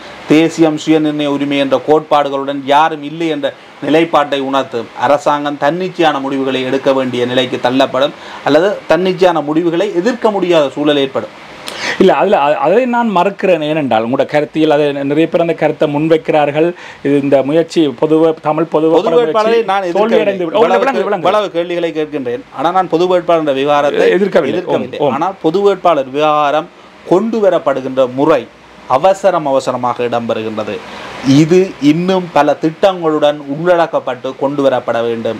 இவ்வாறான நடைமுறையில் இது கொண்டு வரப்படக்கூடாது. மிகப்பெரிய பிரச்சாரங்களின் ஊடாக இது கொண்டு வரப்பட வேண்டும். வடகிழக்கில் அனைத்து கிராம சேவையாளர் பிரிவுகளிலும் பொது வேட்பாளர் என்ற விடயம் பேசுபொருளை உருவாக்கி அதனூடாக பிரதிநிதிகள் தெரிவு செய்யப்பட்டு அதனூடாக ஒரு கட்டமைப்பு உருவாக்கப்பட்டு அதனூடாகத்தான் பொது வேட்பாளர் நிறுத்தப்பட வேண்டும். அவ்வாறான ஒரு பொது வேட்பாளர் நிறுத்தப்படுகின்ற பொழுது அதுதான் ஒரு 75% வாக்குகள் பெறக்கூடிய நிலையை அடையும் என்பது என்னுடைய நம்பிக்கை. அந்த அடிப்படையில் நீங்கள் சொல்கிற எல்லா பணிகளும் நடக்கத்தான் போகுது. இப்போ இது மிக அவசரமாக முன்னெடுக்கப்படுகிறது நீங்கள் கருதுகிறீர்கள். எனக்கு நிறைய பேர் நீங்கள் மெதுவாகத்தான் முன்னெடுக்கிறீர்கள், 10 ஆண்டு கருத்தியலே முன்வைக்கிறார்கள். இருக்கும் பொழுதே பொது வேட்பாளர் விடயத்தை பேசுபொருளை உருவாக்கி செய்திருக்க முடியும். அது நான் ஏற்றுக்கொள்கிறேன். நாங்கள் செய்யல. தவறுதான். போன முறை நாங்கள் பொது வேட்பாளரை கொண்டு வரணும் காய்ச்சி போட்டு இருந்துட்டு இந்த முறை ரணில் விக்ரமசிங்க தேர்தல் வரப்போன்ற நாங்கள் ஆரம்பிக்கிறோம். இந்த விடயத்தில் நூற்றுக்கு 1000% நான் உங்களோட உடன்படுறேன்.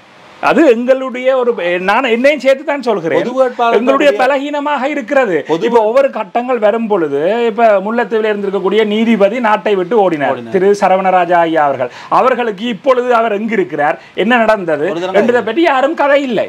இது நான் சொல்கிறேன் இல்லப்பாடு, நான் உட்பட. ஆனால் அந்த விஷயத்திலிருந்து நாங்கள் இப்ப கொஞ்சம் கொஞ்சமாக முன்னோறி கொண்டு வருகிறோம். கொஞ்சம் கொஞ்சமாக பொது கட்டமைப்பு தேவை, நிச்சயமாக தேவை. அப்ப அதைத்தான் நாங்கள் இந்த ஜனாதிபதி தேர்தல் என்ற இந்த பொறிமுறையை பயன்படுத்தி, இந்த களத்தை பயன்படுத்தி ஒரு வடக்கு கிழக்கு தழுவிய அளவில் ஒரு பொது கட்டமைப்பு ஒன்றை உருவாக்க முடியுமா என்ற ஒரு பரீட்சாத்த முயற்சியை தான் நாங்கள் செய்கிறோம். அப்போ அந்த அடிப்படையில் நீங்கள் சொல்கிறது நிச்சயமாக சரி. அதை நான் மறைமுகமாக சொன்னேன். இப்போ இல்லாட்டியும் 2029 இதை சாத்தியமாக்கணும்னா இப்போவே தொடங்கணும். நீங்கள் சொன்ன விஷயம் இப்போவே தொடங்கி முயற்சி சேர்த்தா அது சாத்தியமாகும். ஆகவே அந்த ஒரு அடிப்படையில் இந்த விஷயம் முன்னெடுக்கப்பட வேண்டும் என்ற கருத்திலே முன்னெடுக்கிறேன். பட் இது எந்த அளவுக்கு வெற்றி அளிக்கும் தோல்வி அளிக்கும் படிப்படியாக தான் நாங்கள் முயற்சி செய்யணும். ஆனால் எங்களுக்கு நம்பிக்கை இருக்கிறது, இது ஒரு எழுச்சியாக வரும் என்ற நம்பிக்கை இருக்கிறது.